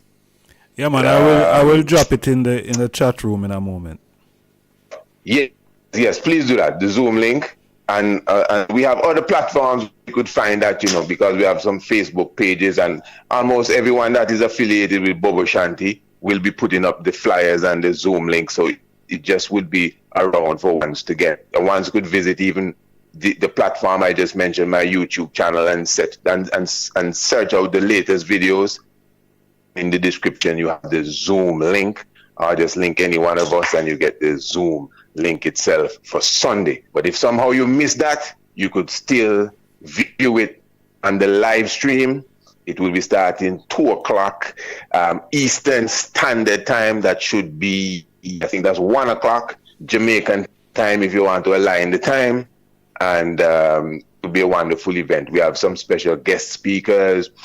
We have individuals from the entertainment world which have already confirmed that they will be there. Brother Luciano, if I'm not mistaken, we have Brother Junior Reed should be will be giving a word. Brother Doggy, from the Virgin Islands, we have Ras Attitude should be in the house. And Brother Ras Batch, them is international stars. These are brothers I know personally as well. And a few other ones will be coming through. So it's not no sleepy event we have in a brethren. It's a good event. The brothers coming in and the sisters will be coming in to give a word of encouragement to I, to contribute to I own self. Imagine that. But they will be also encouraging the international community to come in as well and let us, share gloves amongst the elders. So yes, it's Sunday, 21st of May, 2 p.m. That's when it kick off. Yes, my Lord. My Lord. And as the program go through, we can give some more information. Yes, yeah, man. So I see someone drop in the chat room just now. How them can donate. Well, I've dropped the GoFundMe link in the chat room. It's tagged at the top of the chat room, so ones can press the link and donate from there. All right, Honorable. The security at the camp. That is something that I've kind of been on a lot of people mind, I see something went out on the social platform recently that Bobo Hill is no longer safe. How do I them react to that?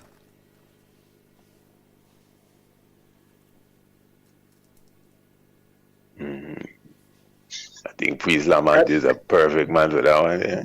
Honorable, let me say this, and not in any aim to laud crime and violence, but crime and violence is almost everywhere in a high escalated manner at this particular time in history. In the world. Yes, and so we are seeing our share of it. It is quite alarming because of the nature of operation that is within our community, being a place, a house of priests and prophets and empresses, a righteous order place. So of course it is more alarming when you hear of these kind of crime and happenings in a place like that. But it is not as if it's a no-go, no-show place. It's just a place that requires caution, as going downtown Kingston or going out in your yard requires caution right now. So Bobo Hill is a place that will always be there, and like everywhere else, it flares up and it calms down. And there is a calm right now after the storm. So it's not to be taken in a blanket way, in a general way, as if it's such a terrible place that you can't go there. Caution and security observation must be made everywhere right now. That's the most. So I am saying to ones, come to Bobo Hill, fuljoy the salvation of King Emmanuel. At the same time, be cautious. There are times when people are coming to Bobo Hill and they stop at the police station and say, we wish to go up to see the foundation of King Emmanuel. Can we have some escort? And sometimes schools or the university would call us and say they would like to come, and and that the students can get a first-hand understanding of it. And we ourselves would make a request from the police to guide them, or they themselves too. Sometimes it's a two-way thing. They make their request and we do that too, to make sure that people are safe. So that is basically it. But it's there, and we are there, and we are going to continue. My Lord, Rastafari. So, all right, there's a narrative within Rastafari now that is like, why should we depend on the security of Babylon then? Because that is how people term the police force anywhere. Rasta man, a Rasta woman. Why should we depend on their security for us? Why should we depend on them? Honorable Prophet Ijahstars, remember that when you look at, first of all, we don't make guns and bombs, and we are not a people that carry weapons. If you notice that, apart from the Bobo Ashanti broom utensils like your knife and your machete, we don't carry weapons. When you come to the Bobo camp, you have to leave all weapons. No weapons under the arch. You have to leave your weapons. No fire, no weapon under the arch. We sing a song, say, Ethiopia study war no more, and we'll be watching Babylon running red, walking in their own blood. So we were never a people that preach violence. And we have our guard. We have royal guard. We have palace guard. But to put up a resistance against artillery like we see flaunting around amongst criminals right now, far more expensive toys than their what you call earning would seem to give them. So, we are not a people that indulge in that kind of guns and bomb security. And my lord, we see now that there could be a necessity now, because things change and time has changed. So what we see happening, this is one of the things that are the ministry that we are going to have to be looking into. How we're going to step up and reshape our security system. But at the present time, I wouldn't say we are in the position. So we have to call on the security of the land, which is really, the general security for all that exists in the land.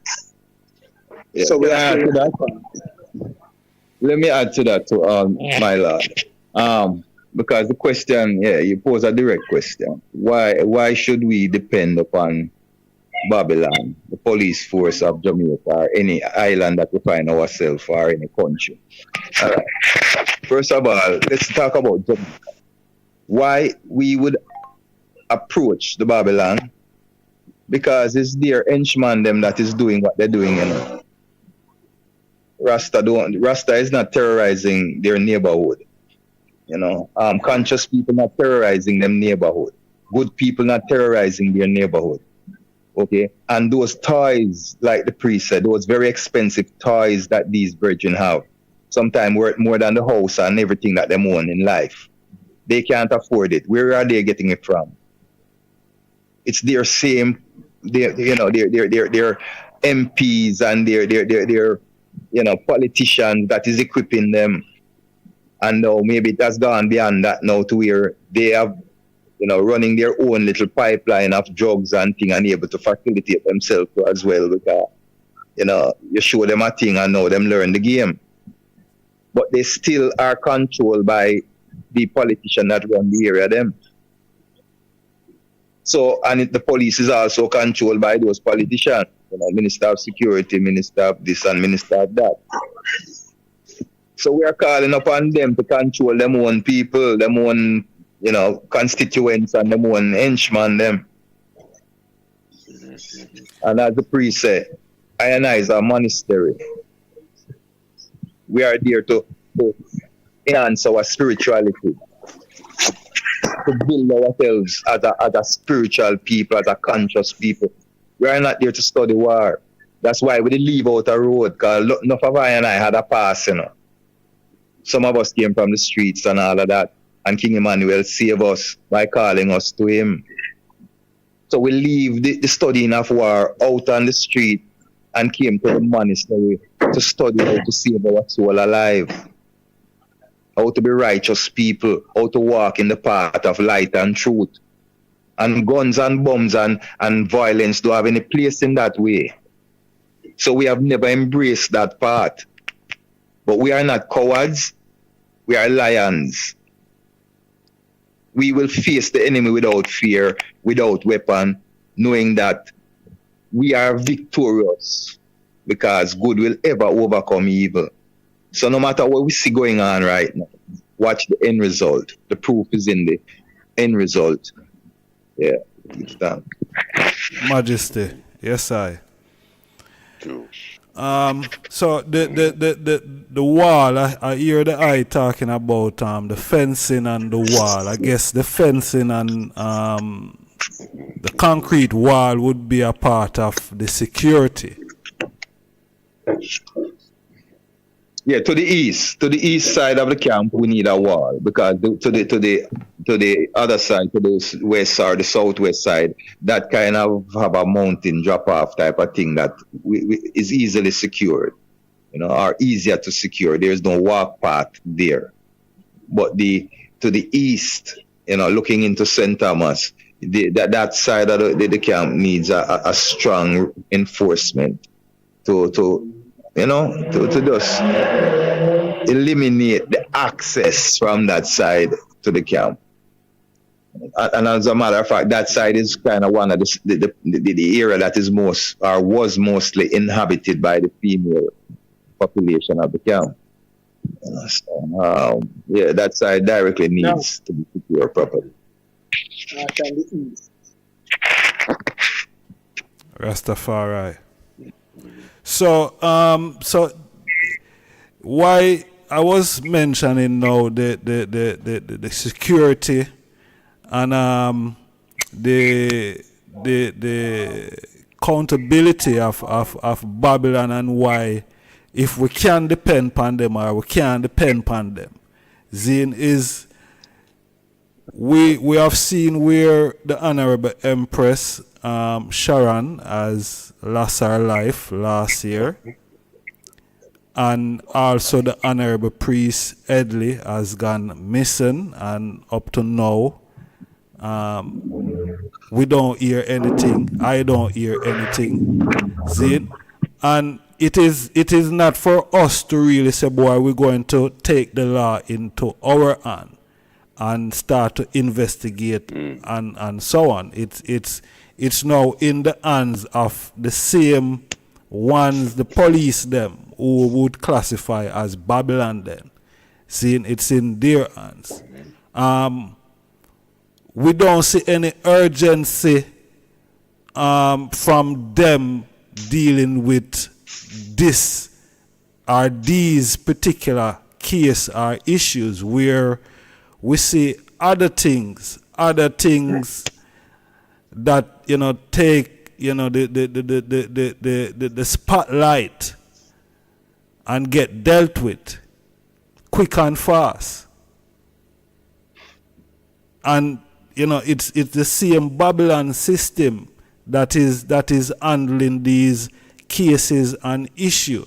And, you know, they're not putting any urgency where it concerns the Rastafari community, who have contributed so much to the island of Jamaica, and not just the island, but the entire world. So, you know, why should we really put any confidence and trust into these people?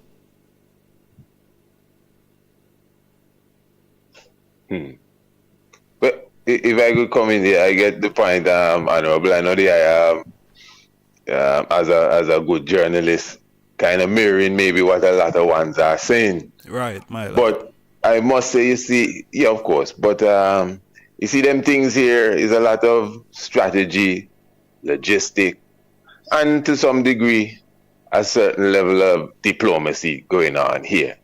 Now, again, that is why sometimes, you know, the brotherhood and the sisterhood, especially of I, the concerned ones, you know, I don't mean the upliftment committee, I mean ones who are concerned with life and consciousness in general. That's why we have study groups. That's why we have classes. You know, that's why we have teachers and listeners, so we can understand and comprehend how we're supposed to slide through the world as such. Now, King Emmanuel is a man that deals with everyone. I think we know that for sure. He's not a man that set himself, and we dealing with his example. I have the Black Supremacy right in front of me looking at it. He's not a man that lean in and quote unquote Babylon for them help. But every day the man get up, he writing a letter to the same Babylon. It may not be Officer 362, you know. It may be President this or Prime Minister that, but it's the same people. It's not nothing different. They have different levels of their government, the judicial system, the law enforcement aspect of it, and the other aspect. I think it's 3 arms that government have. You know, you see the king right into, you know, the monarchy of Britain. All of them things is Babylon again, because the police and so around here, they call them His Majesty. Well, they were Her Majesty's Royal Police Force, but now they're His Majesty's Royal Police Force. You know, we all know that King Emmanuel stepped into the office of the Brigadier General up at Up Park Camp. And when the story said the man ran out, according to King Emmanuel, and this is what I read, he said he's the head of the British Army. That's what he said. He are the head of the British Army. You know what I mean? So when the army come to surround Bobo Hill to protect it, it's just nature and just the mystics of God working through the earth, you know. But still, you know, on another level, I think realistically we know the kind of world we're living in, and Rastafari would have been at loggerheads for decades with the police force. And again, the police force is just the pawns on the chessboard of the bigger ones. You understand? The Bustamante and the Donald Sangster and the Elizabeth and them. The police force are our brothers and sisters as well. This is why now, in this modern time, off the record, every one of I and I that is Rasta know, especially in this time, you have police that you can deal with. You understand? This is not the time when all know how much, I'm gonna say it straight. How much of the police them burn herb. Them come to you for the herb. Be a face as well too. I know society the enemy, but the society that is evolving around is a different society come to faster than when I was to Rastafari. You understand? So the time is slightly different now, and a lot of people are coming more humane. Even those within the so-called forces, police, army, this may sound strange, but even in this, wherever, they have conscious people in some of these environments, you know, that would look out for you. Yeah, they may not go in there for that, but they will look out for you. And I know some of them. I don't know if you them know them, but they have people inside of these organizations that will come and say, hey, Ras, so and so going on. Make sure you take care of that.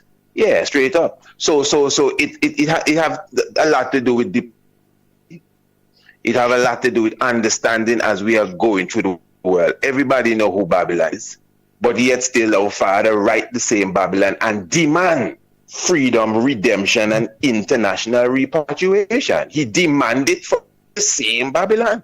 And he make them know clearly, hey, look, if you do this, it's all right, you know. Because even if it happened by man's hand, earthquake, lightning, and thunder, it's going to happen. But the process of diplomacy, so you can't say the father hire the father lawyers to make sure. Some of the lawyers, them even diss the father have to write pamphlets. I read myself and how this lawyer, you know what I mean, didn't carry the case where it's supposed to go. All of them things is Babylon. So it's a lot of understanding as we're going through this process.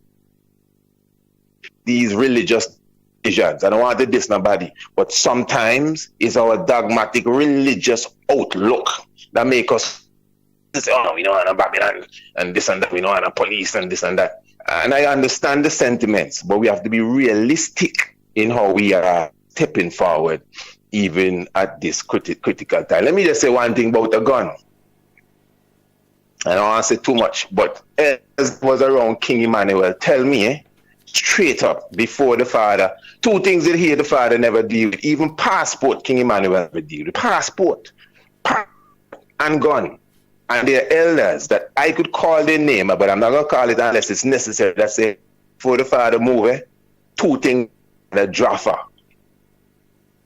And he asked a specific priest to go and go online. And I'm going to leave it at that. My lord, yeah. If I just wanted... I know the elders them can, of course. Just to say something right there. And just to... pose a question, you know, not particularly to Honorable Ijahstars, but just to pose this question. You know, people say why we rely on the Babylon security. But when you look at it, as Priest Dougie alluded to that these are not our people. If they were Rastafari, we would know how to control it. But we have to call on their masters to deal with them.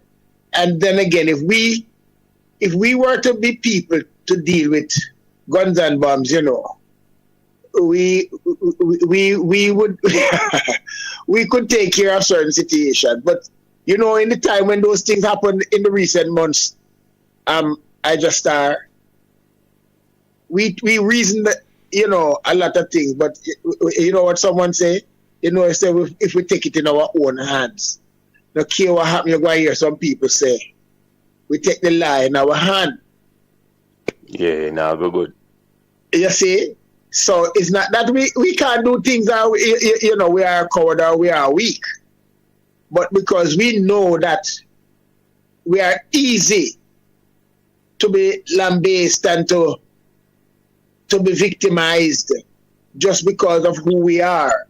Many of the times, even in our rights and in our justice, when we deal with it, there are still those elements that are going to give us the wrong. And they will try to find something wrong about the right that we do. So I have to be very careful, you know, what we do. And so we are saying to the system, control your dogs, keep them on a leash, or something like that. Because they are your people. That's the bottom line. They are those people that are terrorizing Bobo Ashanti. They are not Bobo Ashanti. So you can't ask Bobo Ashanti to put them under control without coming into some kind of interface with the Babylon law system. And it's what I'm saying.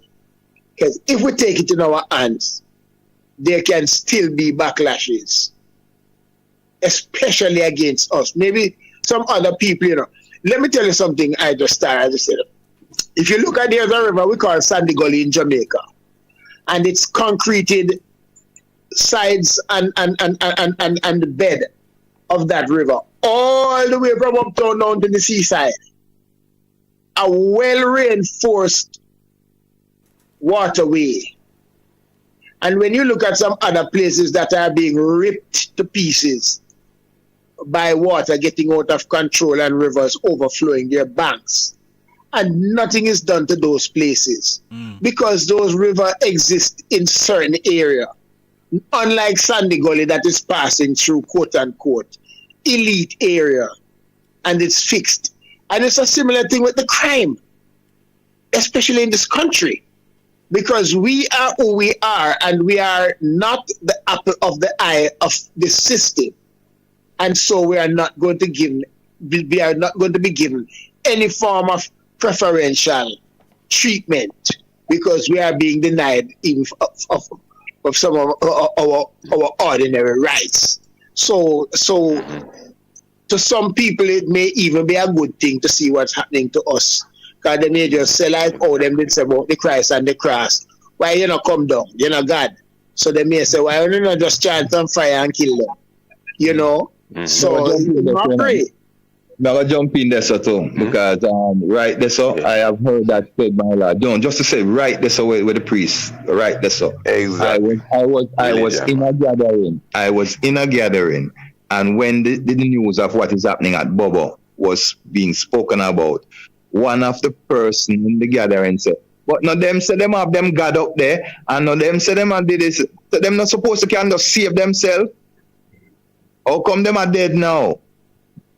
See, yeah, sentiment like that, you know, those are expressions of self-hate, you know, not looking at the circumstance and the understanding. But really and truly, what I want to really input into that, into this piece of the conversation, continuing on the changing times that Priest Isaac alluded to. I will just give you a little example. I was sitting yesterday at the Ital store, Country Farm in Kingston. Yesterday example.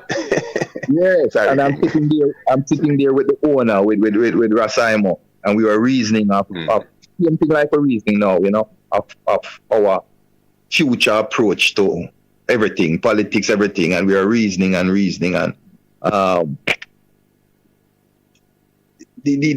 while sitting there, set of soldier pass. He caught me off guard, healed me up with such respect, put all them hand on them heart, that they caught me off guard because I wasn't even looking to heal them. But the way them joked me up, had me scrambling to return the heal. So we continue to reason. Then when we look, it's a set of police coming in, and it's the same thing. Heal up us and heal up I and I have to heal them up same way. After that, no longer sitting there. It's a set of firemen coming in. And the fireman, them heal you up again, here. You know, the waterman, but them call fireman, you know? But, them coming in.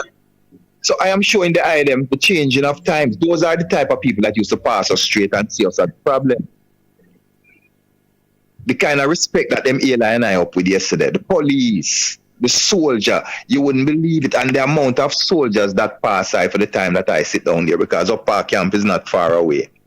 And I didn't realize that so many of them conscious, them come eat them conscious food. And when I look for them all going at the gift store and I look for culture, that they were said to me, so you see that one? Every day I'm coming there and I'm looking for something, you know, where I'm like them, you know, and then them come back on Friday, come buy yeah, you know. See, and so we there observe all of this. This is the changing of times, my brothers. See, so no longer are we the enemy to our brothers. We can speak with our brothers like brothers. When police pull I down in Jamaica, I don't worry about getting ticket, you know. It might have to be a cranny crumb. You understand? Because I going to come out and I going to reason with him as my brethren. And it has worked many a time. Not to say I am absconding the law or anything like that, you know. It's minor offenses I'm talking about. See? And back in the day, no matter how minor the offense was, the way they dealt with us was so harsh. And Rasta boy and all those things that they used to call I and I. No, I am hearing sir and Mr. So the times has truly changed. So we have to start stepping up with that change and meeting that change halfway as well. And come out of that dogma, you know, change the rhetoric. See, before the father transition, you know, him used to have a Wednesday meeting, a Wednesday reasoning. And You know, as they them know, I used to have I printing room, that I print I pamphlet them every week and send out on the street and give away, educating the people. But that the pamphlet that goes out for Wednesday is an invitation pamphlet inviting the police, the soldier, the politician, the comb head, the bald head, no matter who you are as an African, you're free to come reason about Africa if you love Africa, and if you see the consciousness of embracing your Africanness. The Father set that platform and invited ones, an open invitation then to the society of Jamaica, seeing anyone who feel a mind, seeing, showing you where the Father's mindset was and what the Congress is about. Yes, family. Majesty, Honorable. Yeah, man. Give thanks, Yes, King. my Lord and my Lord. Rastafari.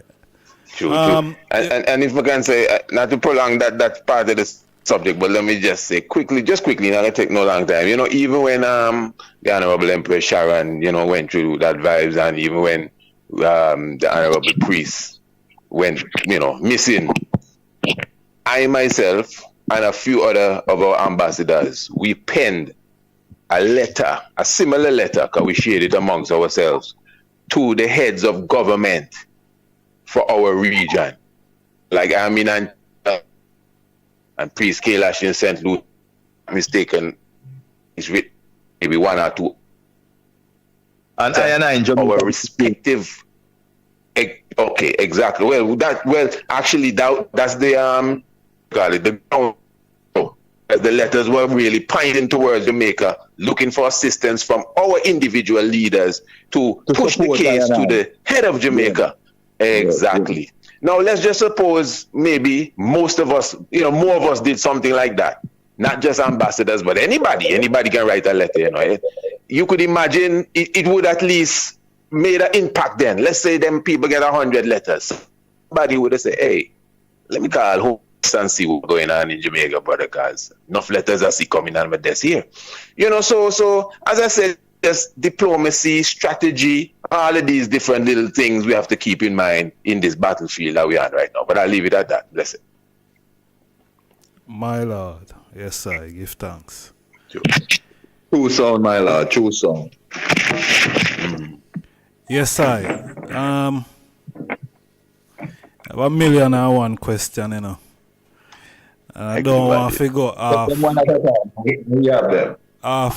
off topic still, but because I know, you know, it's really, you know, the launch of the webinar, and also GoFundMe, the GoFundMe, and fundraising for, you know, for the healthcare.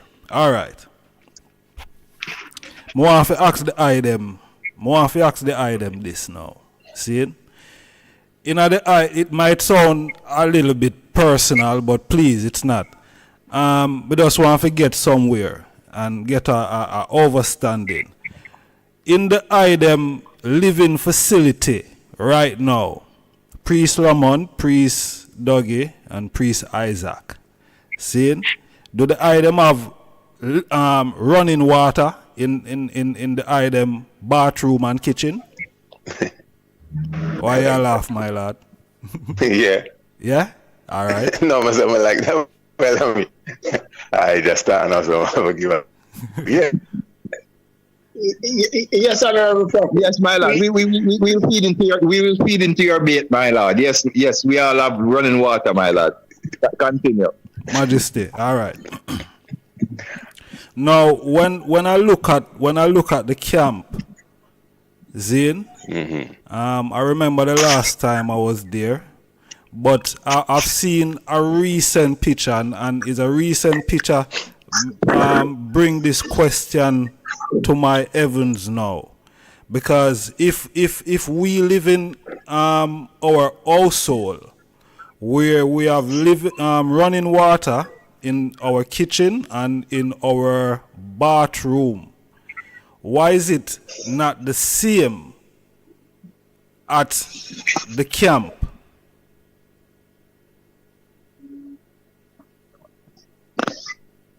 why we don't have the same facility. No, we didn't answer. Oh, we didn't answer. No, we thought it was a rhetorical question, my lord. That's why we didn't answer. Sorry.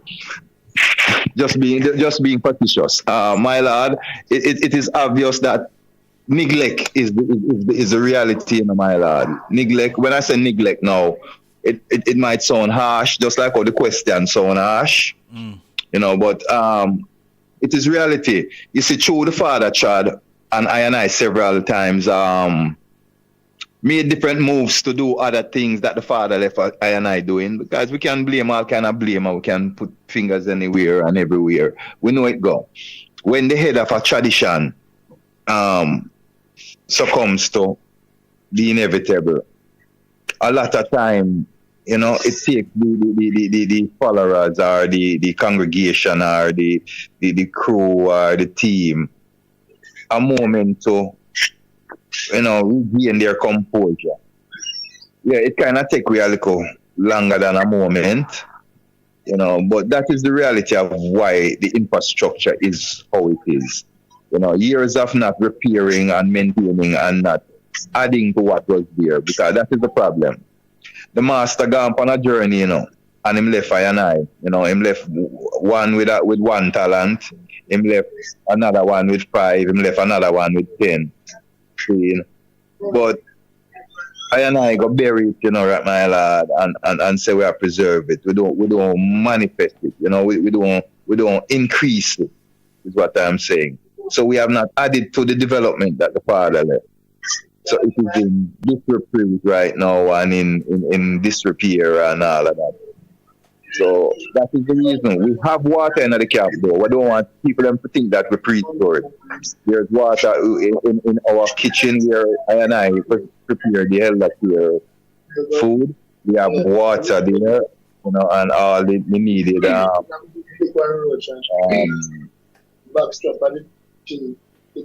yes, Bobo. We have everything that we need here. We have a flush bathroom. We have urinal. You know, development. We don't want it to sound like there's not development there. It is the maintenance that has been the problem, because water is now in the camp.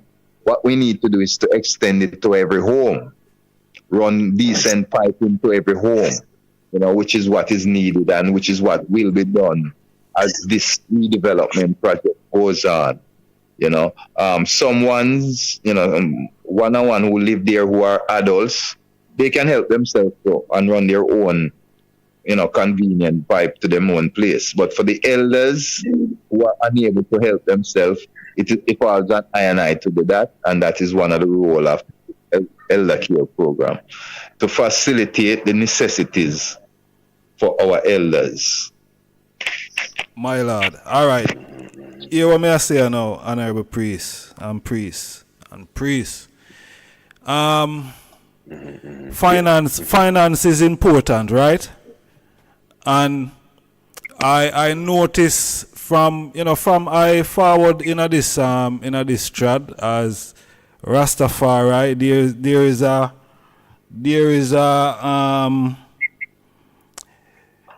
a saying, is like, you know, through Rastaman in the bush I live.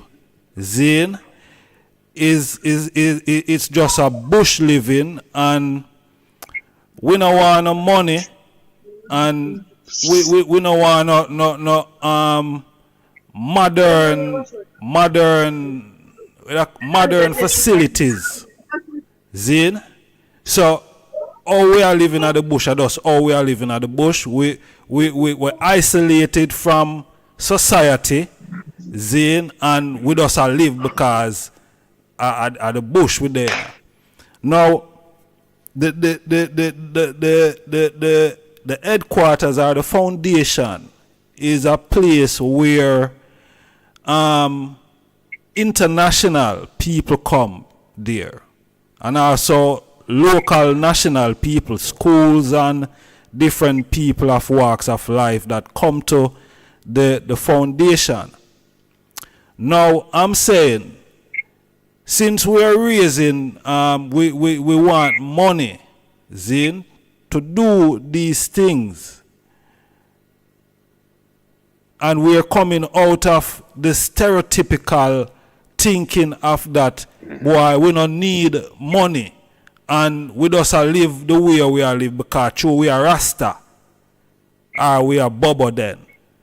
But we have to get up to speed with how the world are run. You know, because as I said, people take plane and come to the Congress, you know. It's not ship them take plane and spend money for come there. People from all over. Now we have to have proper facilities there, looking properly. When a man posts something on the social space, me should not say to myself, say, boy, John, that no look right, you know. Not because I live in England, because in Jamaica, I'm born, me used to fire out a door, tile it out a door, all of them things that I grew up in. Zine, until things change, where me have bathroom inside, kitchen inside, and all of that. See? Now, when I say we have to change, we thinking pan how we look pan certain things. Zine, because we have to have proper facility in the place. The place nothing look run down. When a man posts a picture pan the social space, and I say, but well, I say it go, man, because true we are Rasta. No, man, that no look good. Because me now go take a picture in my kitchen and it full of plate and it look dirty and no. Me now go post that. Zine. So when me see certain things and it disturbing to I, it a show me say, boy, we have to do better than this. I mean, I point no finger, you know. Me just say, pan a general, is when it good is I and I make it good, and when it's bad, it I and I make it bad. So we have to make it good. Zine, we are asked for 25,000 US. I think we should be asking for more like 100,000 US. Zine, or 150,000 US too. We're creeping. No, we're not run. We're not. It's a strategy behind all of this, yeah, my lord. My lord, let me just over what the I say now. Let me just seal up. See, because it's not just a gate. It's not just a wall needed.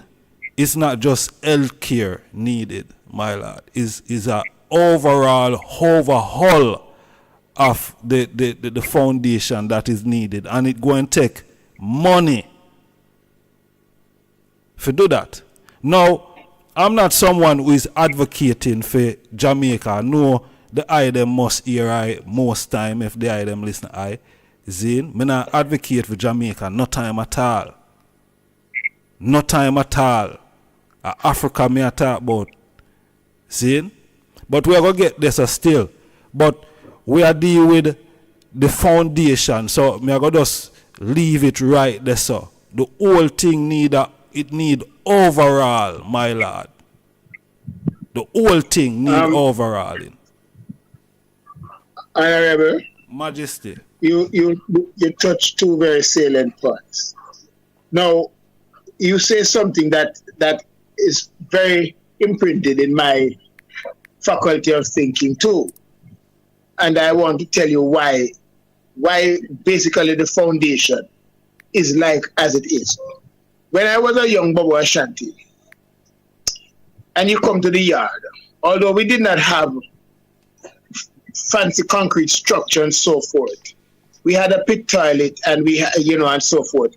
But the place was so well kept. The buildings, though they are of wood, they were repaired constantly.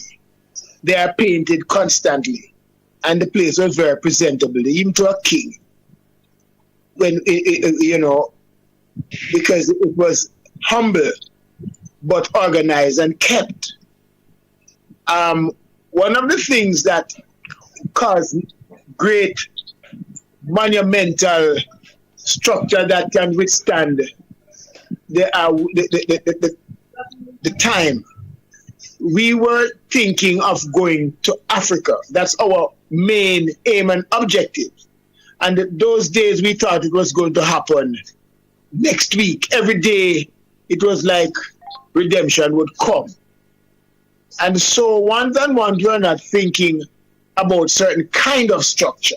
And then again, we started out very humbly. You see what I'm saying? So we were living according to the naturality. You know, we look at the tree, we get our own posts, and we get the raft, and we go in the woods and we look straight stick to make raft, and we look solid posts and this and that. Because we were really just being here for a time. You know, they said this world is not my home, I'm going home. And we're going home every day. That was our focus of going home. Now, in that time, we were able to put up to do more because the father was there. We were rallying there. Money was there, you know, and we did a lot of improvement. A lot of improvement was done. But those improvements were still within the realm of that natural humbleness that we were, attaining, adhering to, or fostering them. You know, so we never did some of the things that could have been more, what I say, tangible and lasting. Buildings constantly had to be repaired because duck and see them down or, you know, both rotten down.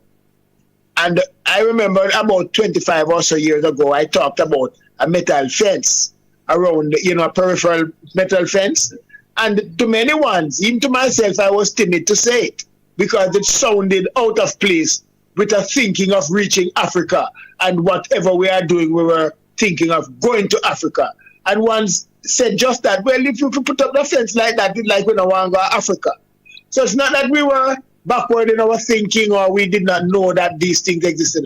Many of us left out of our fancy homes, upstairs, downstairs, a lot of fancy liberty we had, and went humbly to rally with the God of love because, it's a natural way of living, it's cultural, it's rootical, it's ital, and so forth. But like many things, we realize too that there are differences, there are changes, and time,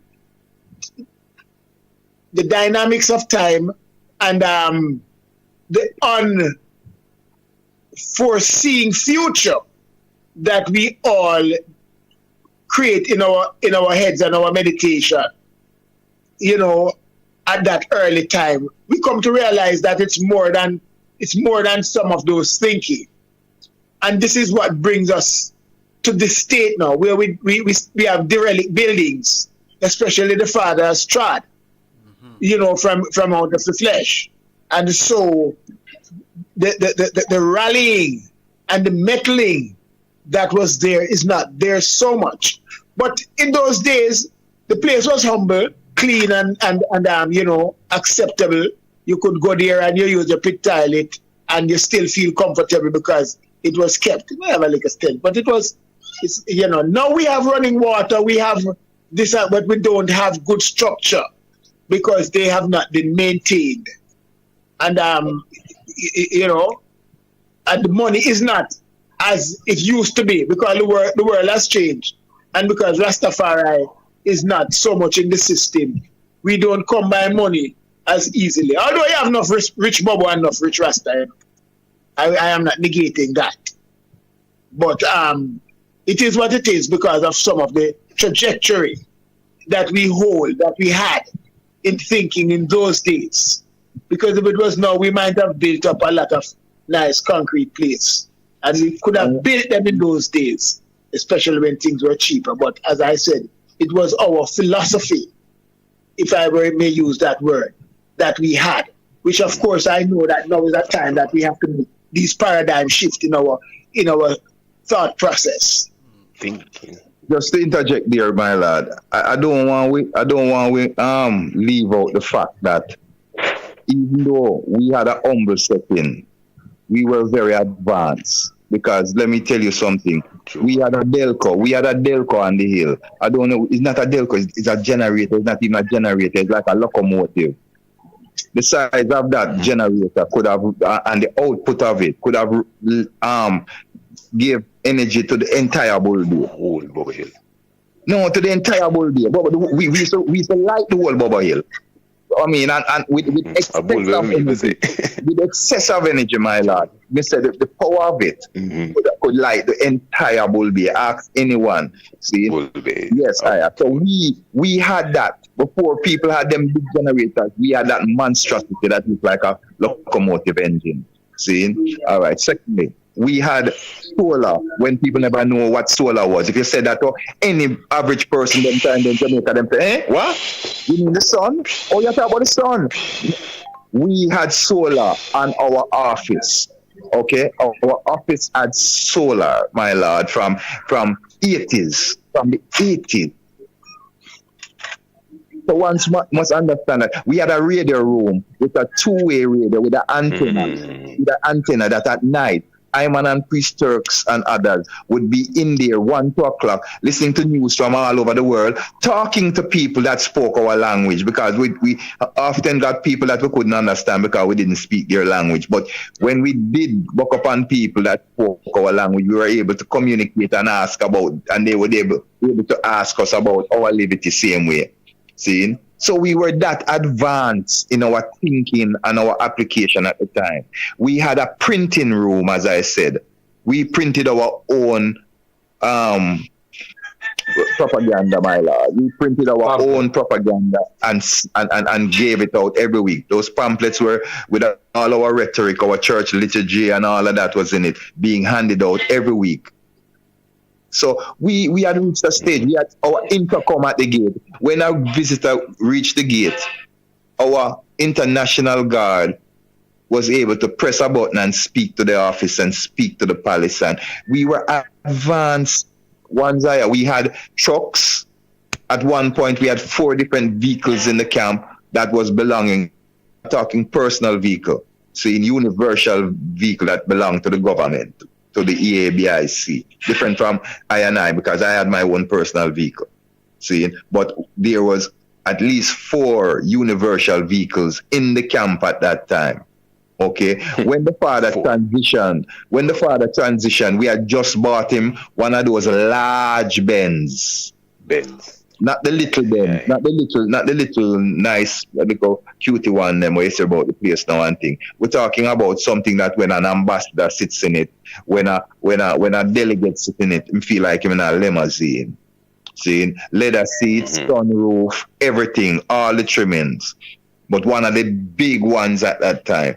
And that is what the father, when he transitioned, was parked in his driveway. So people we don't want to think that we are a set of backward people and we were backward. No. You understand? Life happened. Just like it happens for many people all over the world. Life happened and we are here now. And we are here reconstructing, moving forward, not letting anything stop I and I from moving forward, because the mission remains the same. Freedom, redemption, international repatriation, and we are demanding our rights and justice from the neo-colonial governments that hold us in bondage and in subjugation in the Western Hemisphere. That hasn't changed. And we're on the same mission, because that is what the father, King Emmanuel, left I and I to do. See, while others have the mandate of doing other things, the E.A.B.I.C was left to finish the mission. See, the Gospel Bells mission that he started, which symbolizes the international repatriation move. Yes, family. My Lord. Majesty, powerful, you know. But prophet and priest have us make a step real soon, you know. True, Bobo. Yes, my Lord, prophet. Yeah, man, we're the panic for a minute. You know how long you're going, but yeah, I got to make a step. I know Prophet Jeff. Yeah, I don't know if it was sealing up or I'd have to leave the item. But I give thanks for that sealing word. As far as the Congress, though, you know, our priest dog, he said, I mean, to me, that's magnificent, especially if you put your mind in the time. That's the thing, you know, when you put your mind in the time, the 80s, the 70s, even the 90s. And as I said, Honorable Ijahstars, you know, Rastafari has always been a kind of humble people still, especially we had some humble beginnings, but yet still, as King Emmanuel said, no, we're the most refined, you know. You check it. The material world, you see, Rastafari is so balanced. If it's one thing the Emperor teaches us is that spiritual and material balance. So it don't appear as if we holding on to none of them different things. Rasta can move barefoot. Rasta can, free up himself how he want to, but yet still, King Emmanuel teach us to be refined. Anyone that know King Emmanuel know he's the best dressed. The Emperor is the best dressed. As Empress Mainsy was saying the other evening on our show, strictly Charlie Chaplin pants the man does wear. Well iron, seam shine, they can cut you with the seam. The father is clean. So even one thing we always have a clean nature. When I visited Bobo Hill the first time, although, as you said, certain things, like you said, turn on faucet water then and flush toilet, if you want to call it that, may not be something you see, but honestly, you didn't even realize that was not the situation at all. Because even if it was, as we call in Antigua, even if it was trop water, it was there. It was so organized that whatever was available would be available when you, even as a visitor, needed it. Never hungry, never needed water, bathed, nothing. It was just there, prepared for I and I. But again, it's we, as the Honorable Prophet said, if it's good are we, and if a bad are we. It's we, and to me, it's just we right now. Right now, it's we, the unity, the collective, supposed to band together and just rise our standard. We know what we need in this time, and we just rise our standard. That's all. I'm not gonna say no more than that. I will leave it at that, my lord. Yes. I do. Yes, Honorable Priest. Royal family. Yes, Honorable Priest. Thanks for the moment, Yes, Honorable Priest Isaac. Yes, what the ayah say, you're making a move. All right, Honorable Priest Isaac, make a move. We have Honorable Priest Earl. I fill the gap. You see how it work? Yeah, man. The Trinity is still there, man. One replace the other. So give thanks. Yes, Honorable Priest, sir. Yes, Honorable Priest and Priest, Royal family, give thanks to life, and the mighty life giver. Yeah. And Honorable. Love my Lord. Yes, Majesty. Try to responsible for carrying the water. And, so sometimes, tradition, we kind of love change tradition, you know what I mean? So, I was the man now where, not put the water into the camp. Because don't want, to the politician them rest. John really, because them come cut the camp, and put a road behind the camp and run the water. Because it's piece of the land, they take off of the camp. You remember that part of the camp? And Tankwell come run the water. But I used to carry water in the truck. I was one of the truck drivers carrying the water in the truck, you know what I mean? So when I open the water now, open the pipe, because, carrying the water, every morning you have to find, gas oil, and sometimes you don't really have it in the vehicle to go for the water. You see it? But the tank well was there. And along the way, 8 miles, 7 miles, coming down along the way, the people them have a way that they open it. And try to see how they open the thing as, the office of the water, carrying the water in the camp. I open it. And when I open it, you see, everyone used to go up there and go wash. That means that we don't have to go to St. Thomas and where we used to go for the water. But at the moment now, I get drawn up because, as Bobo Shanti, we don't want to change. We love that hard way, some of us. We don't want to make it easy. So Jah really draw me up. Them draw me up in front of Jah. And Jah asked me the question. Jah, why is now, Jah said, can it drink? Well, true, I know, so the water that come from up at the Portland area, where them kind of spray the coffee and all of that. You understand? So I tell Jah, no, Jah, you really can't drink. You see it? And those were the questions that Jah asked me. But really and truly, Jah never really want none of those pipe running at his place. God, Babylon want to catch all Rasta man and Jerry just want to remain as a free individual that got through. But we disobedient, we run the water in the camp. So as Priest Isaac say, we take care of the place. When I want to come, them would even know say it wasn't flush toilet. You see, because we have a way now to throw the ashes and in the free house, Yes, Majesty, that's my little input there. Majesty. Yes, Honorable. Yes, my lord. My lord. We're gone 3 hours in. I don't know how much time the item have on the item and still. But I say I have a whole question still, But I want to know the item availability if, we can continue.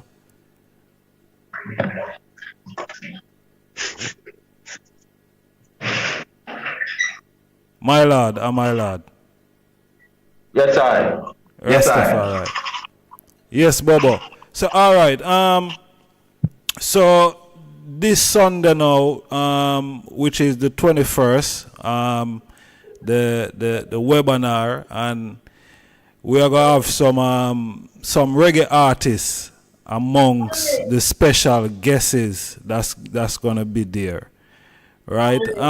We didn't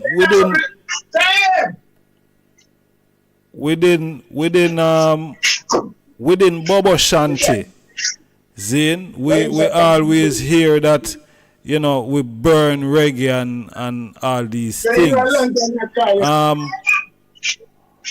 Why is it now important that, we will look to reggae artists for your strength?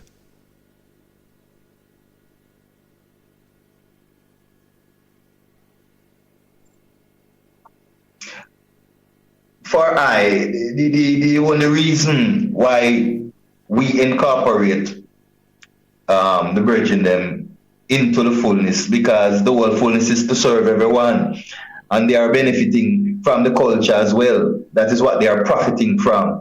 That is how them gaining them Caesar, by marketing the culture. See, so just like everyone else, them own the village, whether they want to call it a 10 part or whatever. See, to whom much is given, much is required.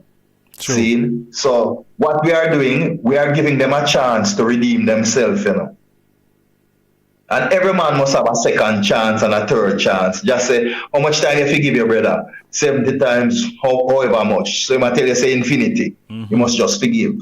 So every man deserves a chance to redeem themselves. So here is another chance for our brothers who are in the entertainment field, who embrace the levity, in an upright way, to come and contribute.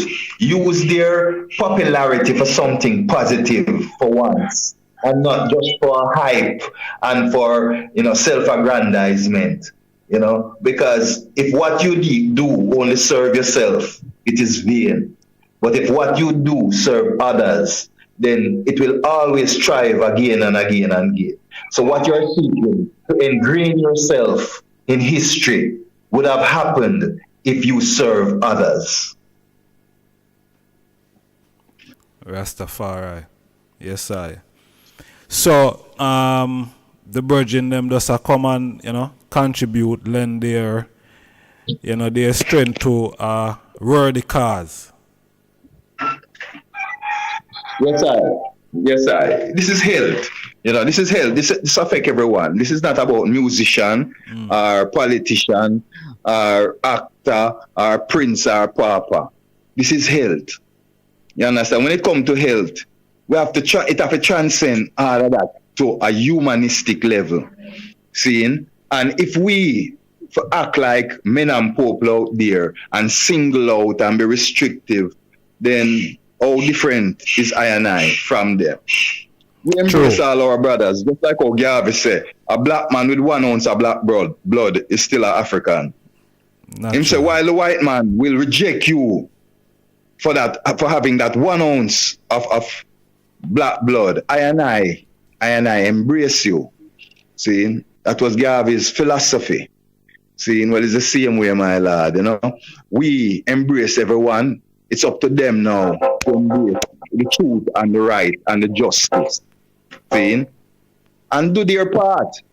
Yeah, you choose entertainment as your career.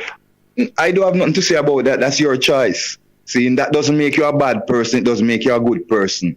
It's your works going to determine that now. True. So if, as an entertainer, you are doing good for people and you are speaking the good words on stage in your song, and then you are doing the good in your community, what am I to say more than good about you?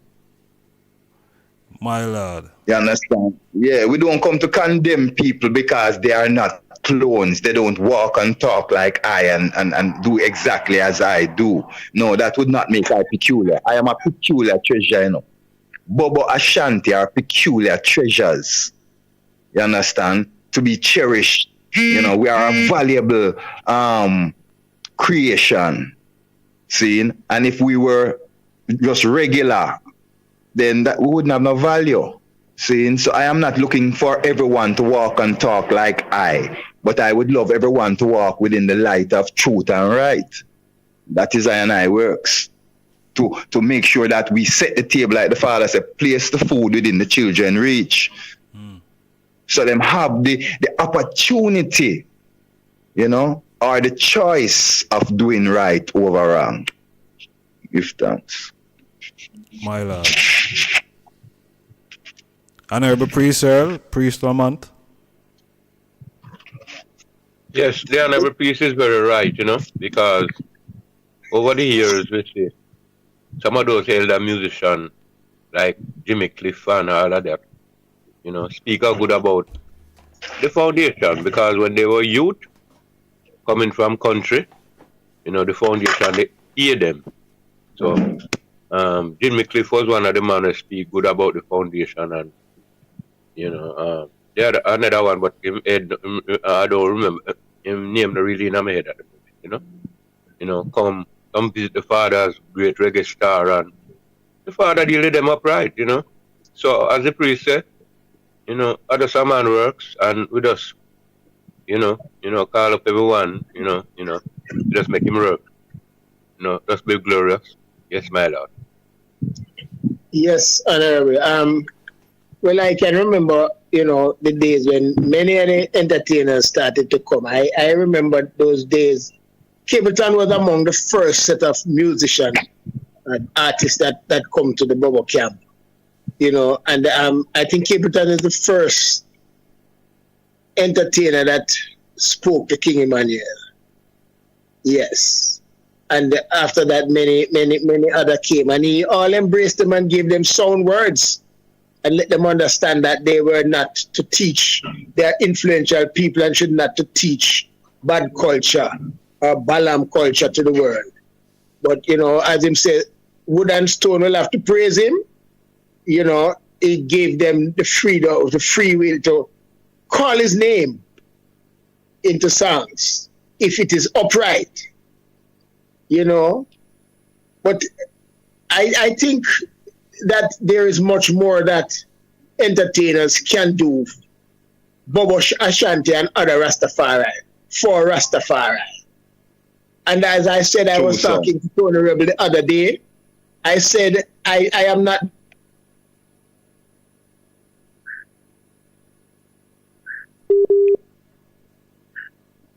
Very true sound, the man of black. Very true sound, priest. Priest Lamont?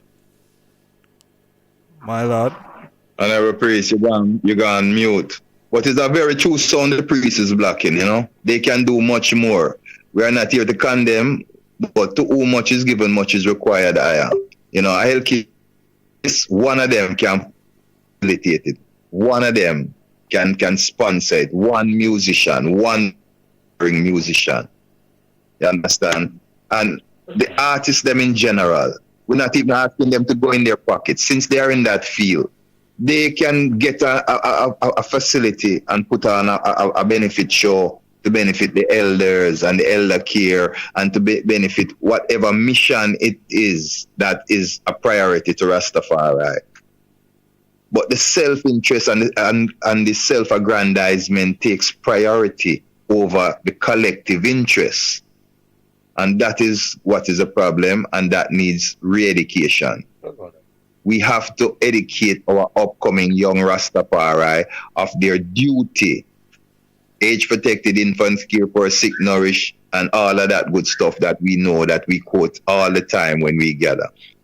We have to embed it in them. We have to put it in a way that they embrace it, because it's a modern day. We embrace it through the biblical terminologies and all of them things. That them youth are not gravitating towards that. So we have to find a way to reach them. We have to make an effort to do that if we want to have a method of ascendancy within our livity, to preserve it just like other ethnicities and other cultures have. We need to create the same. My lord. Yes, I.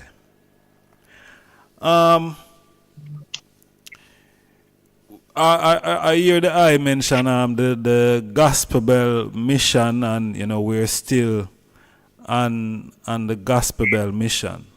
I was reasoning first night, and I was talking about migration and immigration. Zane, what is the meaning of those two words? Now, I was watching a video the other day, and I still see ones that are talking about when you go to Africa, just off your free will, like that is a migration scheme. And I think that is a wrong narrative, because if we understand the word migration within its entirety, then we wouldn't block that sound.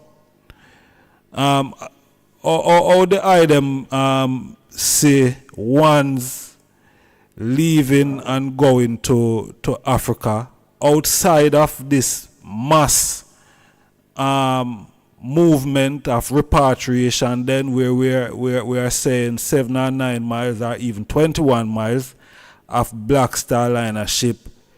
How the items say one's going to Africa off their free will and not on that mass movement that we reiterate all the time. Or the items see that, my lad.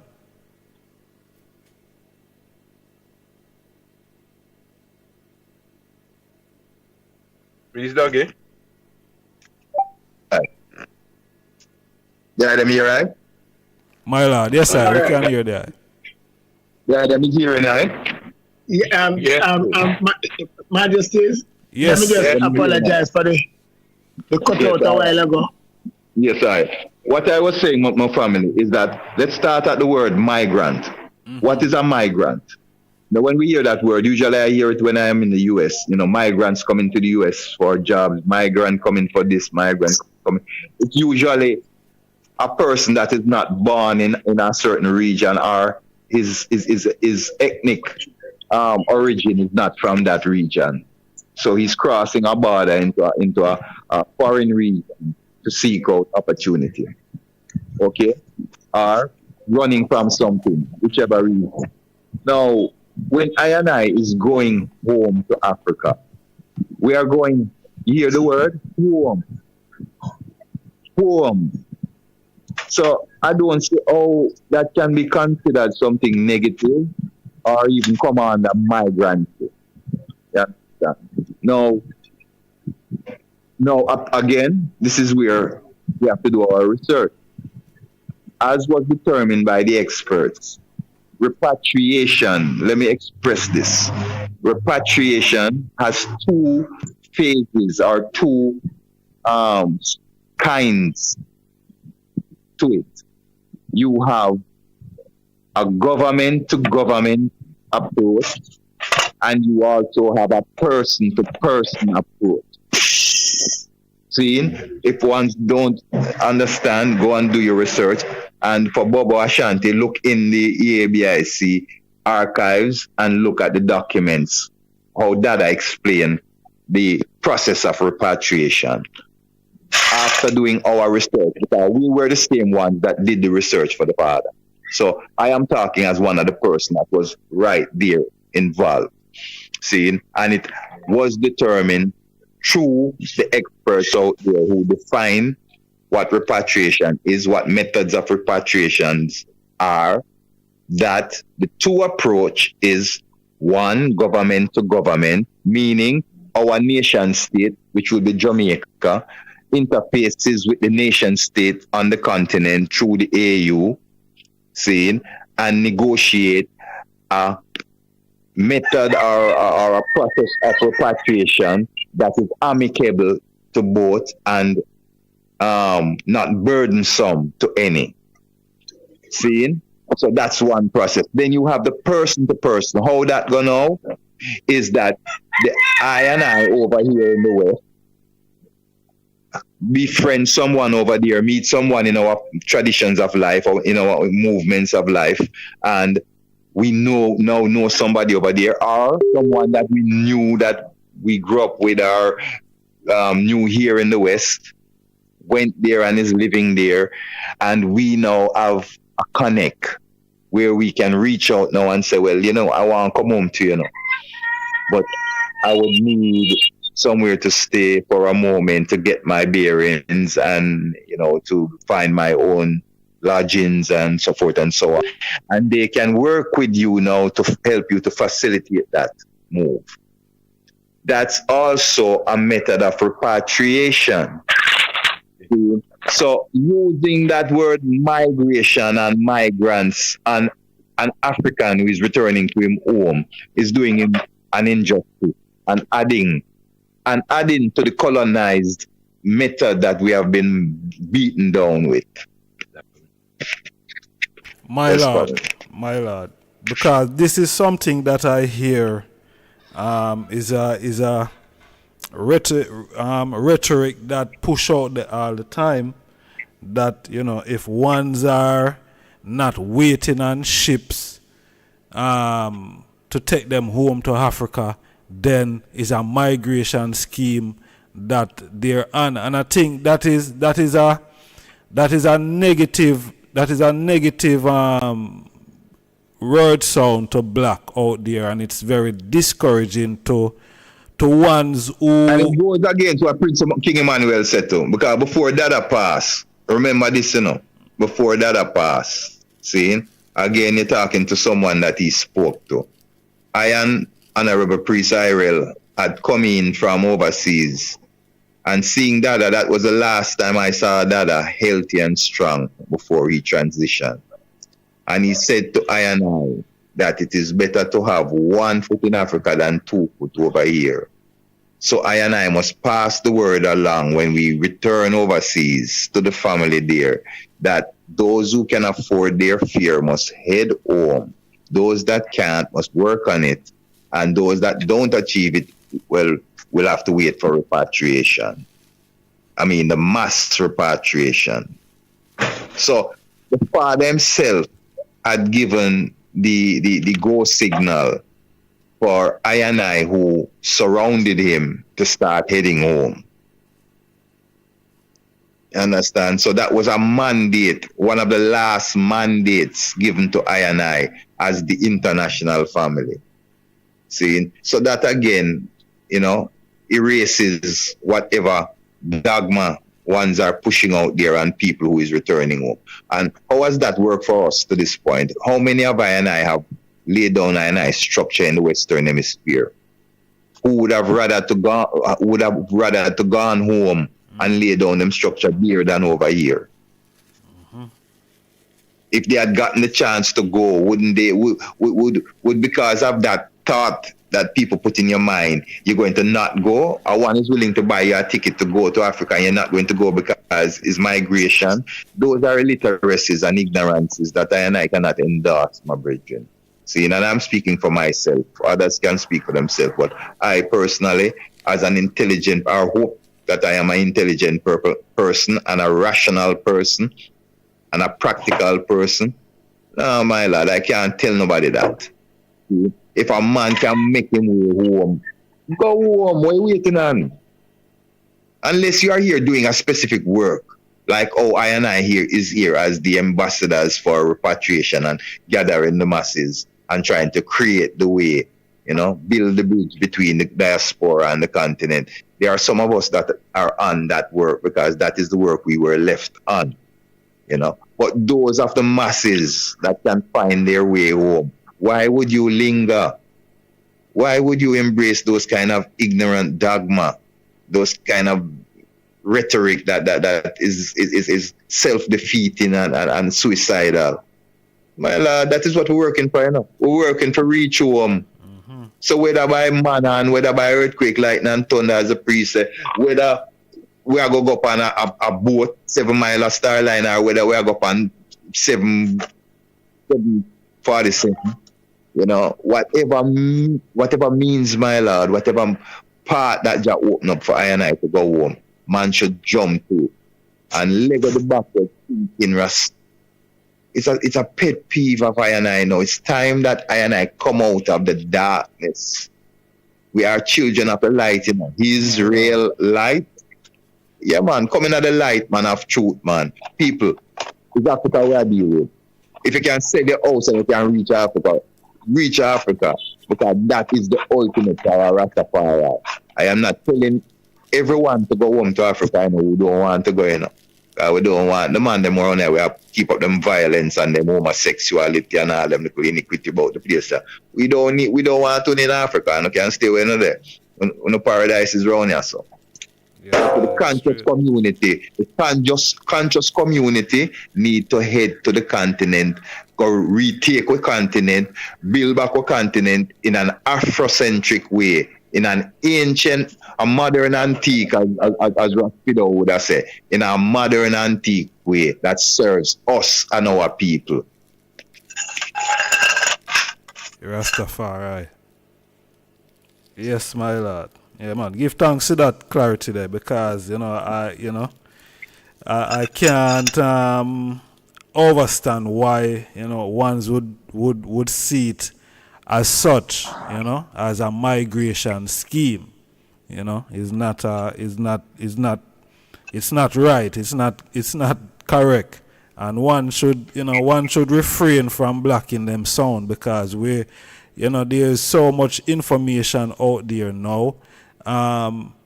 Knowledge increase all the time, so we can't hold on to those dogmas and rhetoric anymore when we know that is not the reality, Yes, I. Yes, honorable priest and prophet. Yes, as the priest said, Jah did give freedom to who can find him fear. You see it? Yeah? And things like that. So from the right honorable King Emmanuel, they give the freedom and say who can find him fear for come on. You see it? Yeah. So we glorify our Father who did free up such migration scheme as the man was say. But that they don't give the word, as the priest said, just emperor if you have 1 foot, in Africa and one out here, So we give thanks to the word of the priest, My lord. And what was the whole purpose of sending ones and ones to Africa at the time when the Congress started sending ones into the land? What was the whole purpose of that? Establishing bases. We were establishing a connection. The father realized him was about to move, my lord. Reality set in, people can preach the religion part of it and the fable part of it when they want to preach to the world. But you don't know when I come upon them things, we're going to talk the truth to the world. Truth, man. See? That's why the man they keep the feast of the Passover, the 10th of December there, my lord, because we have never had a feast of the Passover in the history of the Congress before. See, and everyone know what a Passover is, what it symbolizes, the story of what the Passover is. The man was declaring to his disciples that I'm on our yard in my brethren. See, my work done, and I go make a move, but I go leave the item with a comforter, even the word of truth, so the item can find the way when the item ready. You know, see, because the way I go, the them are going to know, and where I go, the them are going to know. And don't feel no way, the them are going to do even greater work than I. See, because I go empower the them for the greater work than I. The man never say, I are greater than him, you know. But the man will show you how powerful he is. He's going to step out of the office, leave the office to I and give I some weapons that even powerful than what he was using when he was in the office. See, so we can finish the task. See, so that are the flex.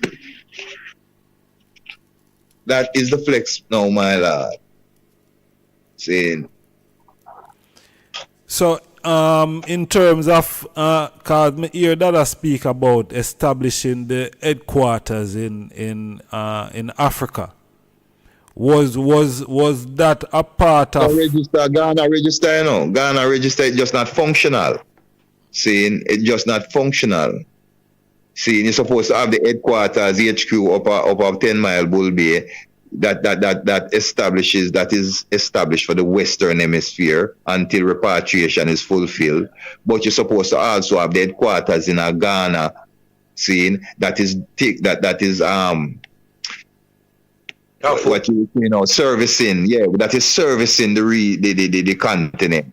You understand? Because the HQ is there, and from Ghana now, we would send emissaries to wherever them need to be on the continent, build the bridges of repatriation so I can reach home. Because at different encampments, you send man to rise, you know. One in Ethiopia, one in Ghana, one in Nigeria, and more places. That was just the beginning. You understand? I and the father,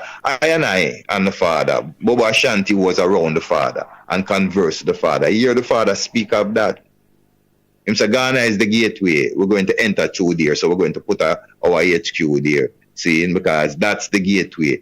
But what does a gateway mean? It means an entrance into a facility or into a place. It is the gateway to Africa. That means that we're going into the entire continent, from Cape to Cairo, from Timbuktu to Timbuktu. And we're going to go through all of that and spread the truth. Now, we're not going for religious people, you know, that's the other part we need to come to, you know. We're not going into Africa for carry one new religion. We have enough religion. My Lord. See, and I is not a religion. We are going in there with I liberty. The purity of I liberty, seeing, and scatter that purity of love that we sing about, the whole of the love, seeing, the love of Christ's way, you understand, the love of the principle and liberty to the people throughout the continent, and rise different branches in those areas where we will be able to feed the spiritual needs of our family.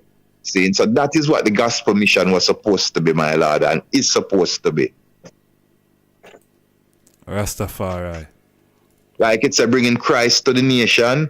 We heard that term used before.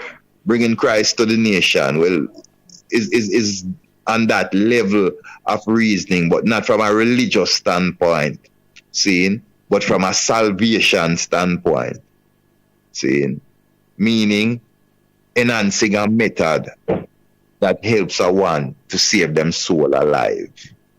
See, that is what the Father come teach us through the order that him come teach us. You know, how to minister to the spiritual needs of the people, teaching them how to purify themselves so they can save them soul from damnation. Give thanks. I turn it over to the other priest then. And every priest, sir, priest of a month. Yes, King.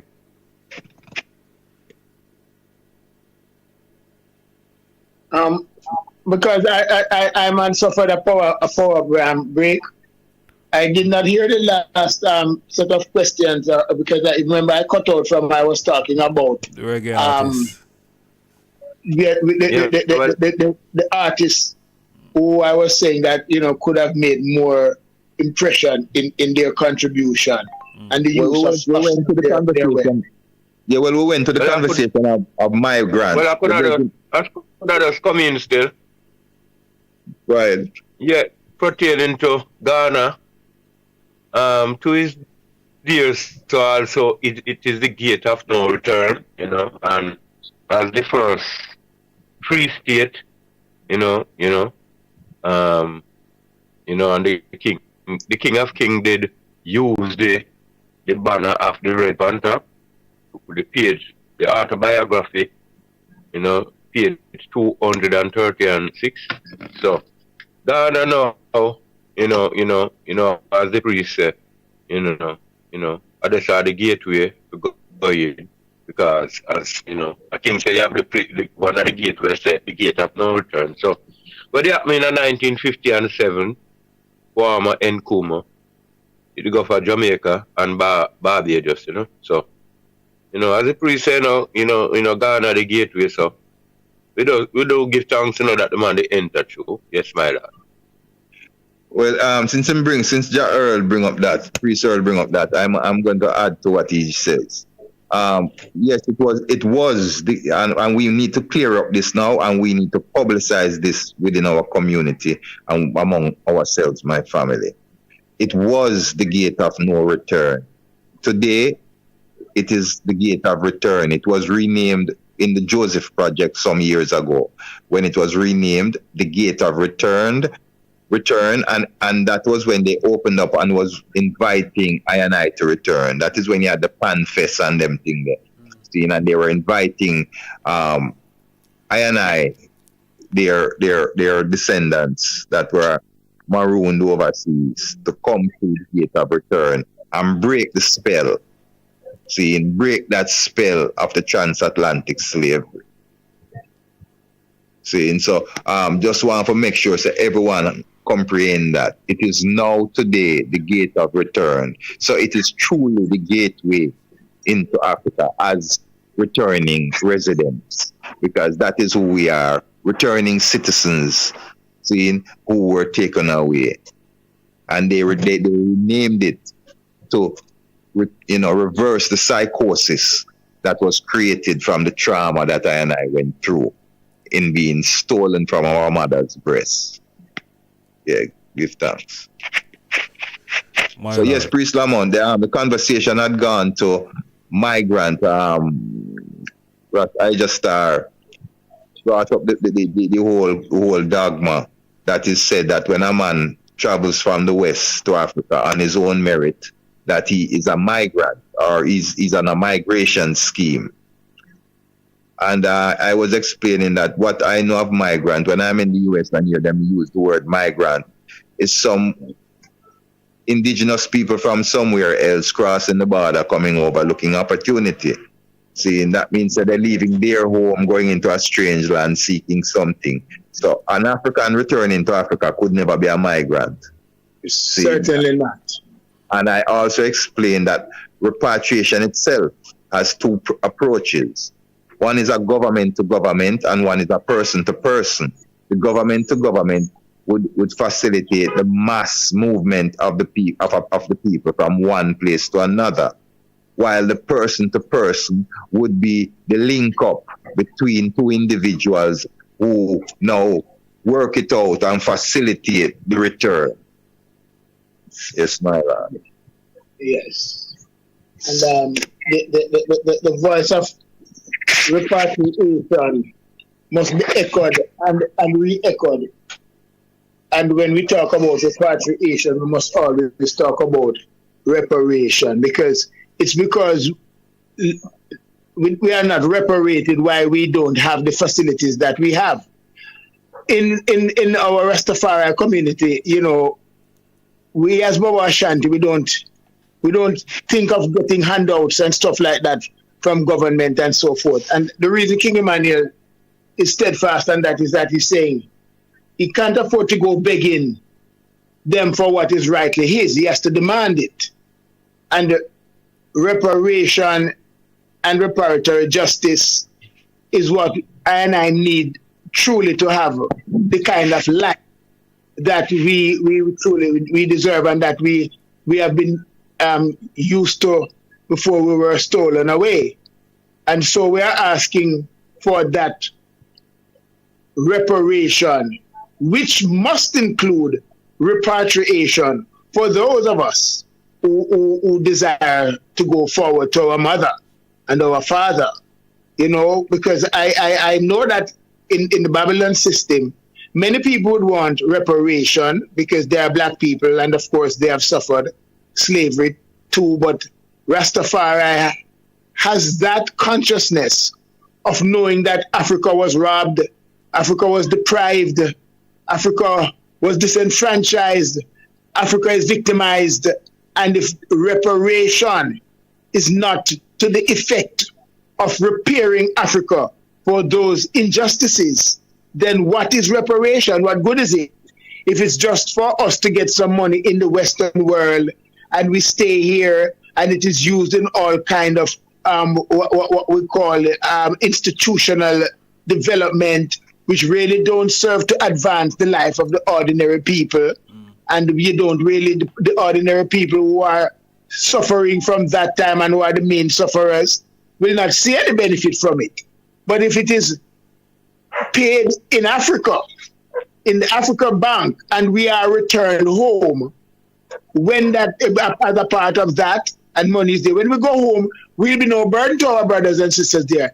And through us coming forward, they'll be able to benefit too, because the amount of money that they owe us will be able to feed us and care us and help to give a better life to our brothers and our mothers and fathers there, and our children there, you know, because we have all been disenfranchised.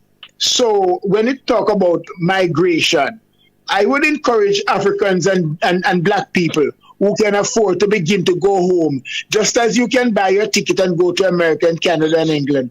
Buy your ticket and go to Africa and start to build a life in Africa. And those who can't afford to go will wait on the repatriation.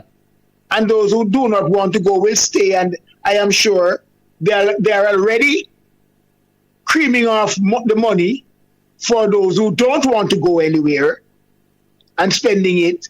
So I know they'll have their money because it's been given already and it's been taken.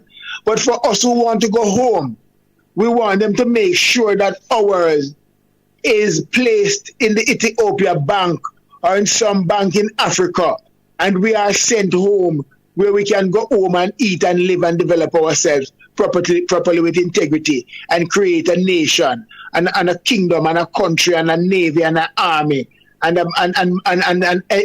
elate and highlight and elevate our man and woman of big affairs. You know, so don't let us worry about how we get there. The important thing is to have the mindset to go there, and when you have the wherewithal to go, then you'll do that without fear until the mass movement can be accomplished, which will come not through through lobbying. Yes, Honorable Priest. It's the Sudan case right now. I think the white world is using the Sudan case to scare enough of our brethren from the shore. You know, yes. Or you going to speak about that? You know, what is going on in Sudan there? Propaganda, my virgin. Propaganda is the greatest weapon. It's one of the greatest weapons invented and used against mankind. Propaganda. So, yes, I agree. When the way they highlight, the way NBC and E.A.B.I.C and CNN highlight the crisis or the problem in Sudan, yeah, them give this hopeless view of everything. Seeing them now give the real picture of what is going on and who is inciting it and the source of it is, you know. Seeing, because I guarantee you the source of it did not originate in Africa. Seeing, the source of it is that those places are minerally rich. And to get those minerals for pennies, okay, you keep the people in chaos. And while the people are in chaos, you siphon off those natural resources for Europe to keep Europe in the power position that they are. That is absolutely it. Yeah. And it's not just now that they do those things to deter us from going. Back in the days when I was a youngster, and even when you look at some of those religious magazines that they had out there, when they show you, they used to say Biafra picnic. When you look at the children that they show you from Africa, they were all Washioka children, and they all had these big heads and big belly with two little tiny feet like a spider, and their eyes bulbing out of their heads like flies. And these children these pictures were created pictures. They were those children that they were using on their experiments, giving them all kind of vaccines. Then they video them and picture them and show them around the world that this is what's happening in Africa. They are starving. They are for picnic. They are marasmus and all of that. And they show you all the bad. Those were scams to keep black people from being interested in Africa, while white people are there raping it. That's what I'm saying. So today it's the same thing that they are doing. And the Sudan case is just like what goes on in the Congos, where they keep the people in confusion, in war and disagreement, and they are there reaping out all the value, all the minerals. Perfect example, my lord. Perfect example. Congo is a perfect example. And then now I was about to speak about Niger. You understand? When you go to Niger, Belgium, and see how them deal with Niger, see, it's like them condemn those regions. Somalia, another place, Somalia. You understand? Anywhere that you have the pure-blooded African that still has a sense of resistance in them, you understand? Those places are put under some rigorous economic suffering, Rasta. And that is here now, I have a pet peeve with the AU, because it is about time that the continent lock its doors, forge its unity, see, and manufacture and use its own natural resources, produce products from its own natural resources and market it to the rest of the world, and stop making the rest of the world come take I&I resources and make things out of it and then market it back to I&I. Because Africa right now is one of the largest and final frontier in the world of economics and trade. Because Africa is coming up from nothing, it's building. It was held back by us being taken away and by the colonial era of robbing and raping. See? So now Africa is finally on a track of development. See? So it is in need of all facets of services. The only thing is that we need to inspire them and educate them on using eco-friendly, sustainable development methods.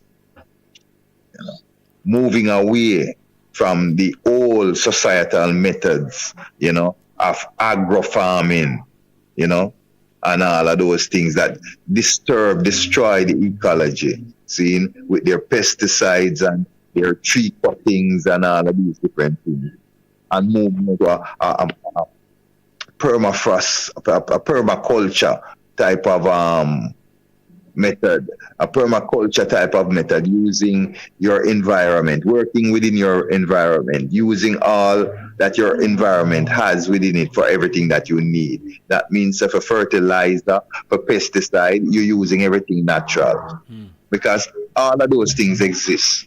You know, pesticides, you can create pesticides from natural herbs and you know, natural products. See, that doesn't harm the earth and harm the creation. That is eco-friendly. So that is the type of education now we need to be re-educating our future generation to embrace. You know, if we are to save creation, you know, as we were sent here to do. That is part of establishing truth and right, you know.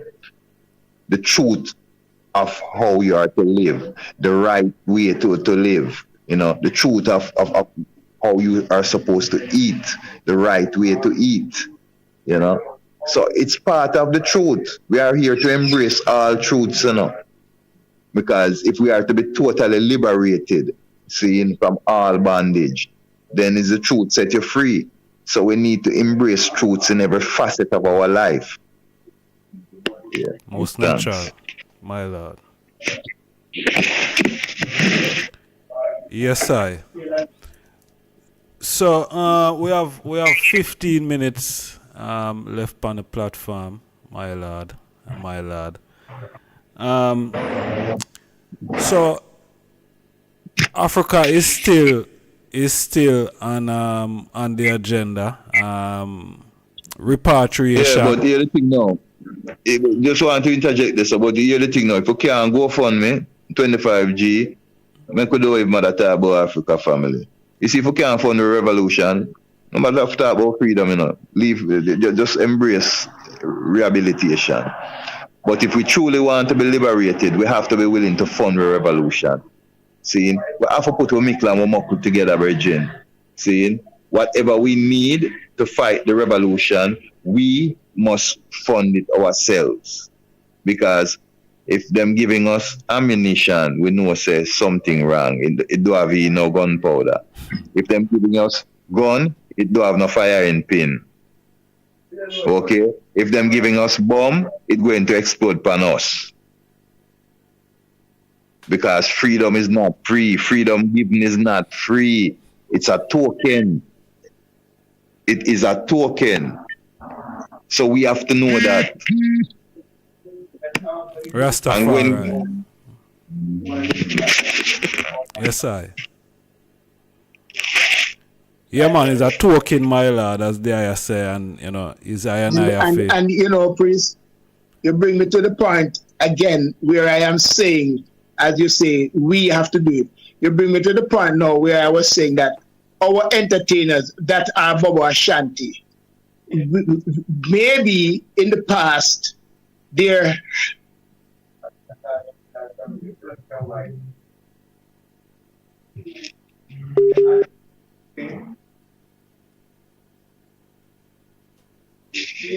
Continue, please, Lamont. I don't know what I'm going with Priest Lamont now, Baba. And the thing is, I'm just all get nice, because I'm going to touch on a solid thing there, sure. Yes, sir. Yeah, but my lord, the reality of our life we have to look at right now. We can't embrace no fantasy. We've been embracing enough fantasy for too long. We are the few that the man we can't fool all of the people all of the time. Well, that is where we reach right now. The truth is before us. See, what makes us God is because we embrace that truth fearlessly. See, regardless of the consequence. See, because the man tell we, it was the inaction of those who should have acted. Yeah, man. It was the silence of those who should have spoken, who allow evil to thrive. True. This is a time of action. Yeah, this is a time of action, my lord. That's why the Upliftment Committee come into play. That's why the Elders Council is being seated to take charge of business. That's why we are looking to push towards the Africa mission, because we know it's time for go home. And it's either now or never. You understand? Because all other nations are poised to go into Africa and are in Africa. The Chinese are in there and overrunning it. Everybody is in there, eating from the garden, while I and I out here starving. And it's I and I garden. So it's time I and I return home, Rasta, go tend to I and I fields. And just so when we touch it, everything will flourish. The man said the first 7 years of when we return, are just going to be a 7 years of plenty. Him just go rise up everything when we touch just go. It's just for I and I for return home.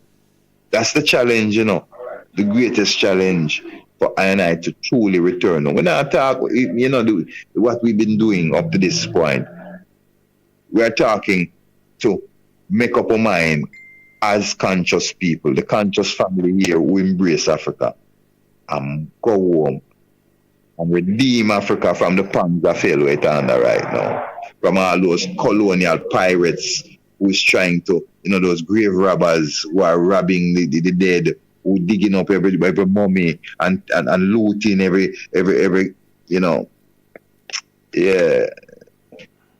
run them out after. Well, I'll just speak about one of the artists, them, Colon did that, want to carry up, in Africa, but I assure him now, say, really and truly, I would have loved to go with that team because, I alone for just move. I never feel strong. So, we glorify we build that team. You know what I mean? Not man. To make I feel more secure. You know what I mean? So, I never really want to go up now as a one priest. You know what I mean? But Colon to the half I fear. I can't talk on the ear. You know what I mean? And I tell him, is a team out with me. Wise move, my lad. Operation, creation. You know what I mean? So, we glorify so the team I build, my lad, that me can, start, feel forward and trust that in my brethren them. You see what I say? Yes, my lad. The time is now, Yeah, man, it's a good decision you make, my lad, Go with the family, go with the force of the family, This is going to be the next wave. The first wave gone in from them time. The next wave that going into Africa now is I, youths and ones that I is gathering now. Going and it's a working one weekend. We're not going in with the we just want to have done that building. See, this set that coming in is the builders. We are coming to come build. Because you can't redeem our people and carry them for suffer, Because suffering is suffering, And I know that the man tell I say, when man say we're going to live good when we go home. Because we are kings and queens. So, giving us that impression and that feeling and that sense of being, see, makes us look at what a king and a queen is. A king and a queen is not the one where sit down and suffer up on the street corner and all them things there. See? Yes, and yes, I'm ready. And to confident I know if we deal with the government to government way that when we come in they know that we are coming in. You see it? So we're confident I as a man working at the office over the years, you know what I mean?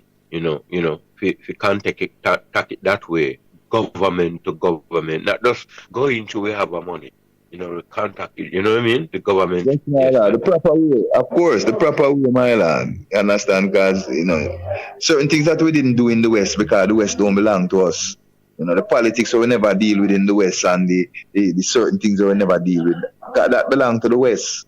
And we were sojourning to go home. When we go home, we're going home the proper way, government to government. And right now, that is the problem. The unity is the problem. And I give thanks that people like Priest Lamont, Priest Tooth, sitting at a table of unity right now, wherein which this is how our rights going to come. Because when we, Bobo Ashanti, sit with our family and harness that strength, that support, and then we face the system now and demand our justice, part of which is free waterway. Everyone forget that, and that slogan, free waterway.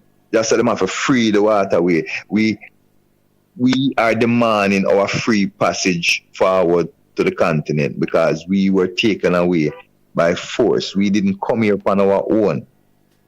So the Father, as well as the Honorable Prophet Marcus Garvey, tell us that we are owed free waterway to return home as part of our restorative justice, our reparations.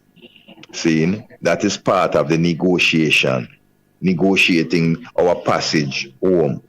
But as I said, you have to have the wave of builders go first, because you can't carry a mass people from one place to go suffer another place. You have to have infrastructure for the people them, so them can assimilate into the societies where them reach, without burdening the society that is already struggling and without suffering more than they suffered in the West.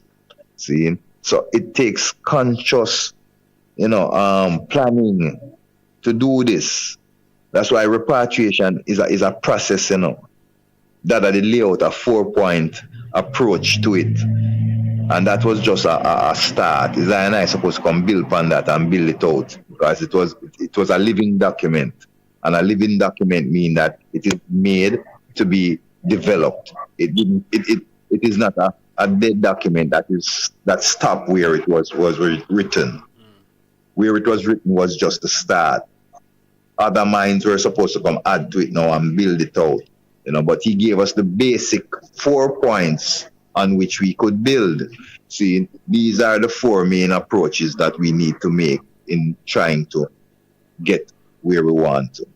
See, and if we follow those 3 or 4 basic approaches and build on them, especially adding the modern development aspect of life to it. For instance, in Africa now you have what they call the diaspora office. Throughout the continent you have offices. What does a diaspora office do? It represents diasporans, which are I and I, the African who is domiciled in the Western Hemisphere. We have representation through those diaspora offices.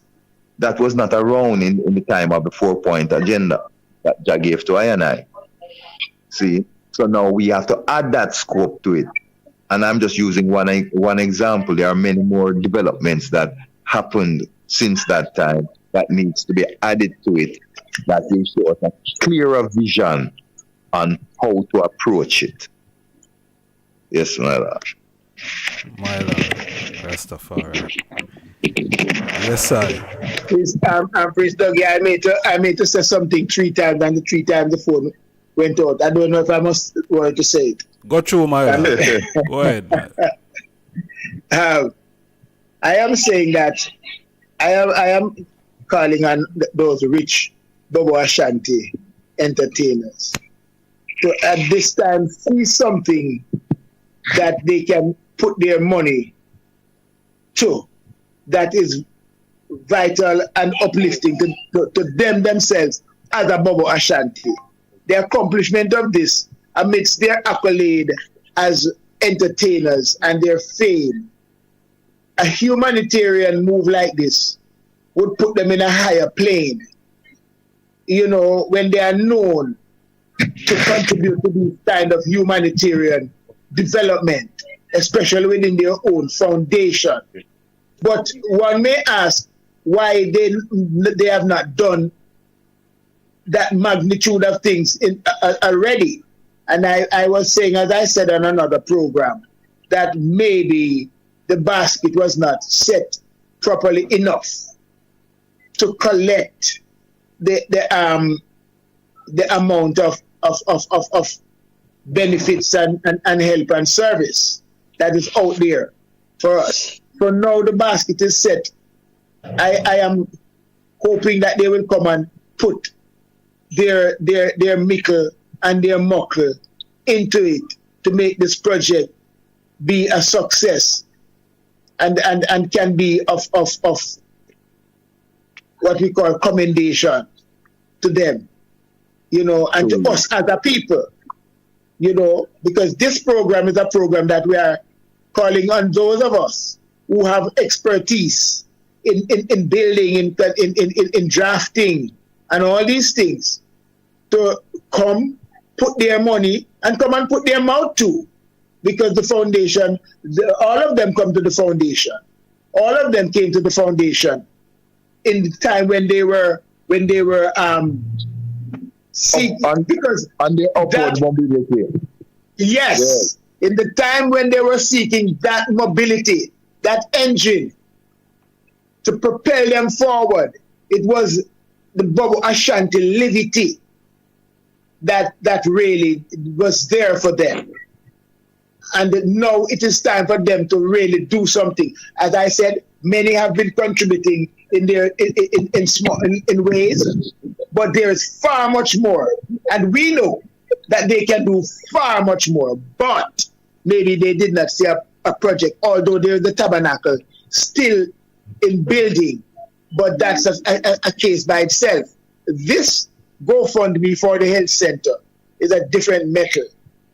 It's something for people that are not clapping and singing with joy.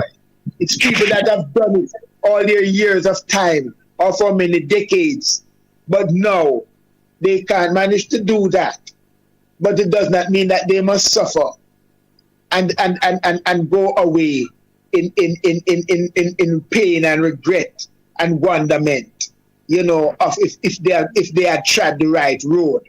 So I want to do this now, that our elders can live their lives and transition to their ancestors in that amount of comfort and assurance that whatsoever you do to the least of my brothers, that you do unto me.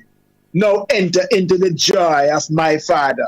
Enter into the glory and the hall of fame of doing something for your mama and your papa and your grandma and your granddaddy and for yourself and your children and grandchildren. So come, let us do this now.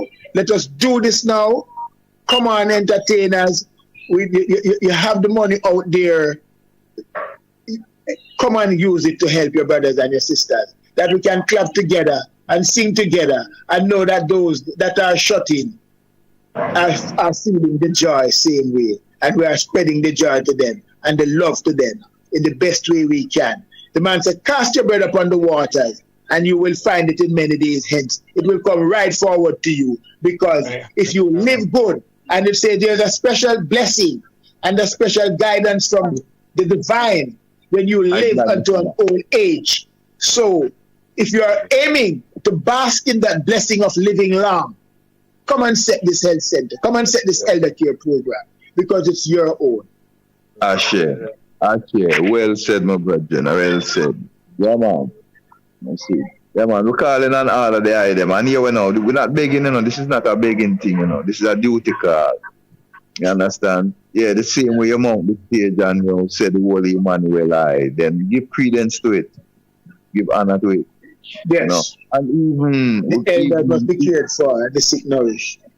And even Brother Ziggy Marley, who came up on the hill before one of his tours and come look the blessing of the Father back in the day, like his mother did many times before from Bakawal days. Because I can tell the item, if Mama Rita was well right now and I approach her, I guarantee you, yeah, she would have strengthened her cause, because she has always been that type of woman where when it comes to King Emmanuel, yeah, father she call a man then. Right after Gilbert, she come right up at here.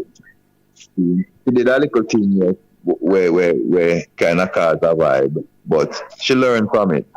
Because the politicians, them did come with them zinc and them material come up, want to give I. And the father ease them off and tell them, say, it's all right, we don't want nothing from them, we're good. Them time, every house blow down, but the father won.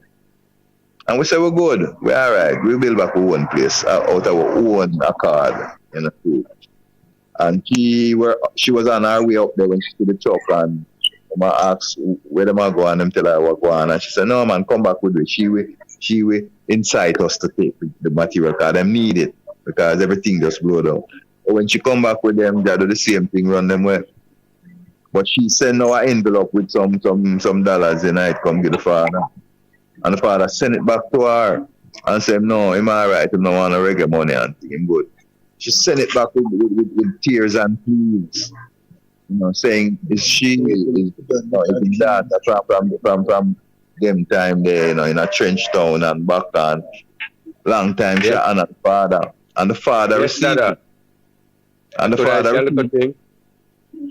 father received it from her, and eventually tell the man himself, go in the storeroom, put some black supremacy in a box, put 2 buckler of roots, some hand broom, and thing and gear. And the father said the reason why I'm do that is for sure that, yeah, she gave something and he gave something in return. So it's not a handout thing. From this one, that, you know, sorry, my lad, just let me finish the story. And that's how I learned the reality what the father teaches, you know. We don't take nothing from no one. We not beg no handout. See? It's a duty call. We are called upon the entertainers who profited and benefited from the culture and who continue to profit from the culture and who continue to profess themselves as Rastafari. This is for the item too. I see many musicians today up in them elder age and can't afford healthcare same way. Them have to do fundraiser for them same way. Seeing ones from Fab 5, the great Fab 5 band, I see them do fundraiser for them. And when you think of Fab 5, you think of an institution in Jamaica music. See, so yes, family, sorry, priest. I didn't mean to cut them. You know, the always get his cleaner in the morning.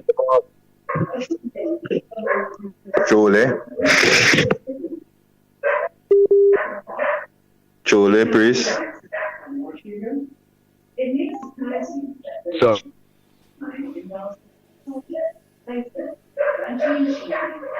but it happened the day before.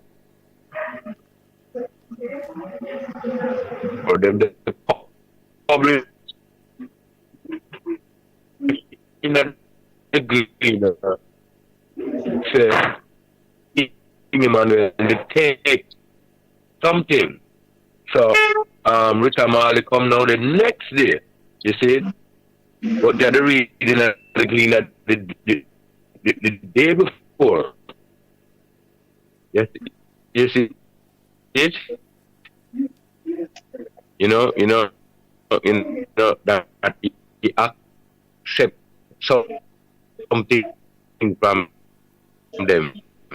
The priest line is so clear. So, you know, see a fire that go on already. When she did hear him. So you're breaking up badly, priest. Badly here. The one I said, yeah, that tell her about what it takes. Yes, honorable priest. So, how do you get to see her now, priest Kevin Ogaro from Trinidad? I call it some bag and stop down the road and I to pick him up and turn forward and to get the opportunity now, reason with you. So there I know a little more about that little part there, but never mind about the gleaner. It is printing the gleaner, that the man received. Okay. Wait. I'm breaking up, but yeah, breaking up. You know. Yeah, man, we hear it. You understand it. Please, Lamont, you never hear. Not all of it. Yeah, man, I just had a little thing with that put power the priest. I said, the printing of the gleaner the day before, Yeah, man. Say the man they take something from them. So yeah. I just had a little thing with that put the word with the priest. Yes, honorable priest. You can continue, priest Lamont. No, I am. Not for run, Yes, not sir. for run, leave there. Yes, my lord. And my lord. Next week. Yes, sir. Yeah, we give thanks, the royal moment. And, we give thanks, everyone who has donated. If you want to donate to the GoFundMe, to the healthcare project, the link is at the top of the chat room. So them can just press the link and donate. Right? So we give thanks, everyone who take the time out today for be a part of this program. And we will keep the item updated with the progress of the construction and the development and when it is completed and all of that. We'll keep the item updated as stakeholders and investors in this project family. All who is listening.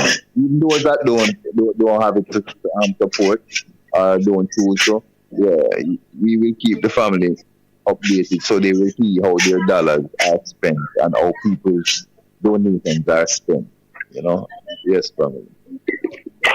My lord. Yes, sir. So we give thanks, for the patient listening and rapid attention, and continue to support, just cause. See? Yeah, continue to support a just cause. So, Honorable Priest Lamont, give thanks to the eye patient, the eye time, for taking the time. Give thanks, Honorable Priest Dougie, for the eye time. Priest Earl, give thanks to the eye time, and Honorable Priest Isaac, that was here with us earlier. Give thanks to the eye time, my Lord and my Lord. Just want to remind ones and ones that this Sunday, the 21st, there will be a webinar, and them can be a part of it. Zine. All right. Yeah, man, going to be a great program, man. A great program, man. It's Weberton. Just come on. You have all kinds of guest artists and guest speakers, and all kinds of things will be happening. All kinds of things, You'll be surprised. Ones will be pleasantly surprised at what Bobo Ashanti can do and what Bobo Ashanti brings to the table, when it comes to edutainment. Blessings and love. My Lord and Empress, do give thanks. Yes, honorable family. So, right there, so we are going to leave it. Zin, my Lord and my Lord, Holy Emmanuel, I, King Selassie, Jah, Rastafari. Blessed glory be to the Father, and to the Son, and to the Holy One of creation. As Jah was in the beginning, is now, and ever shall be. The world is without end. Selassie, Jah, Rastafari. My Lord. My love Lord. and blessings, family. Honorable. Peace and love. Yes, and love. Rastafari. For thousands of years, humans have been searching, studying the plants around us, working to create herbal healing solutions, blended with the best from Mother Nature, a gateway to healing and a better life. This is the answer. Smash that subscribe button. See you on the next video. I just start the mindset. Smash that subscribe button. See you on the next video. I just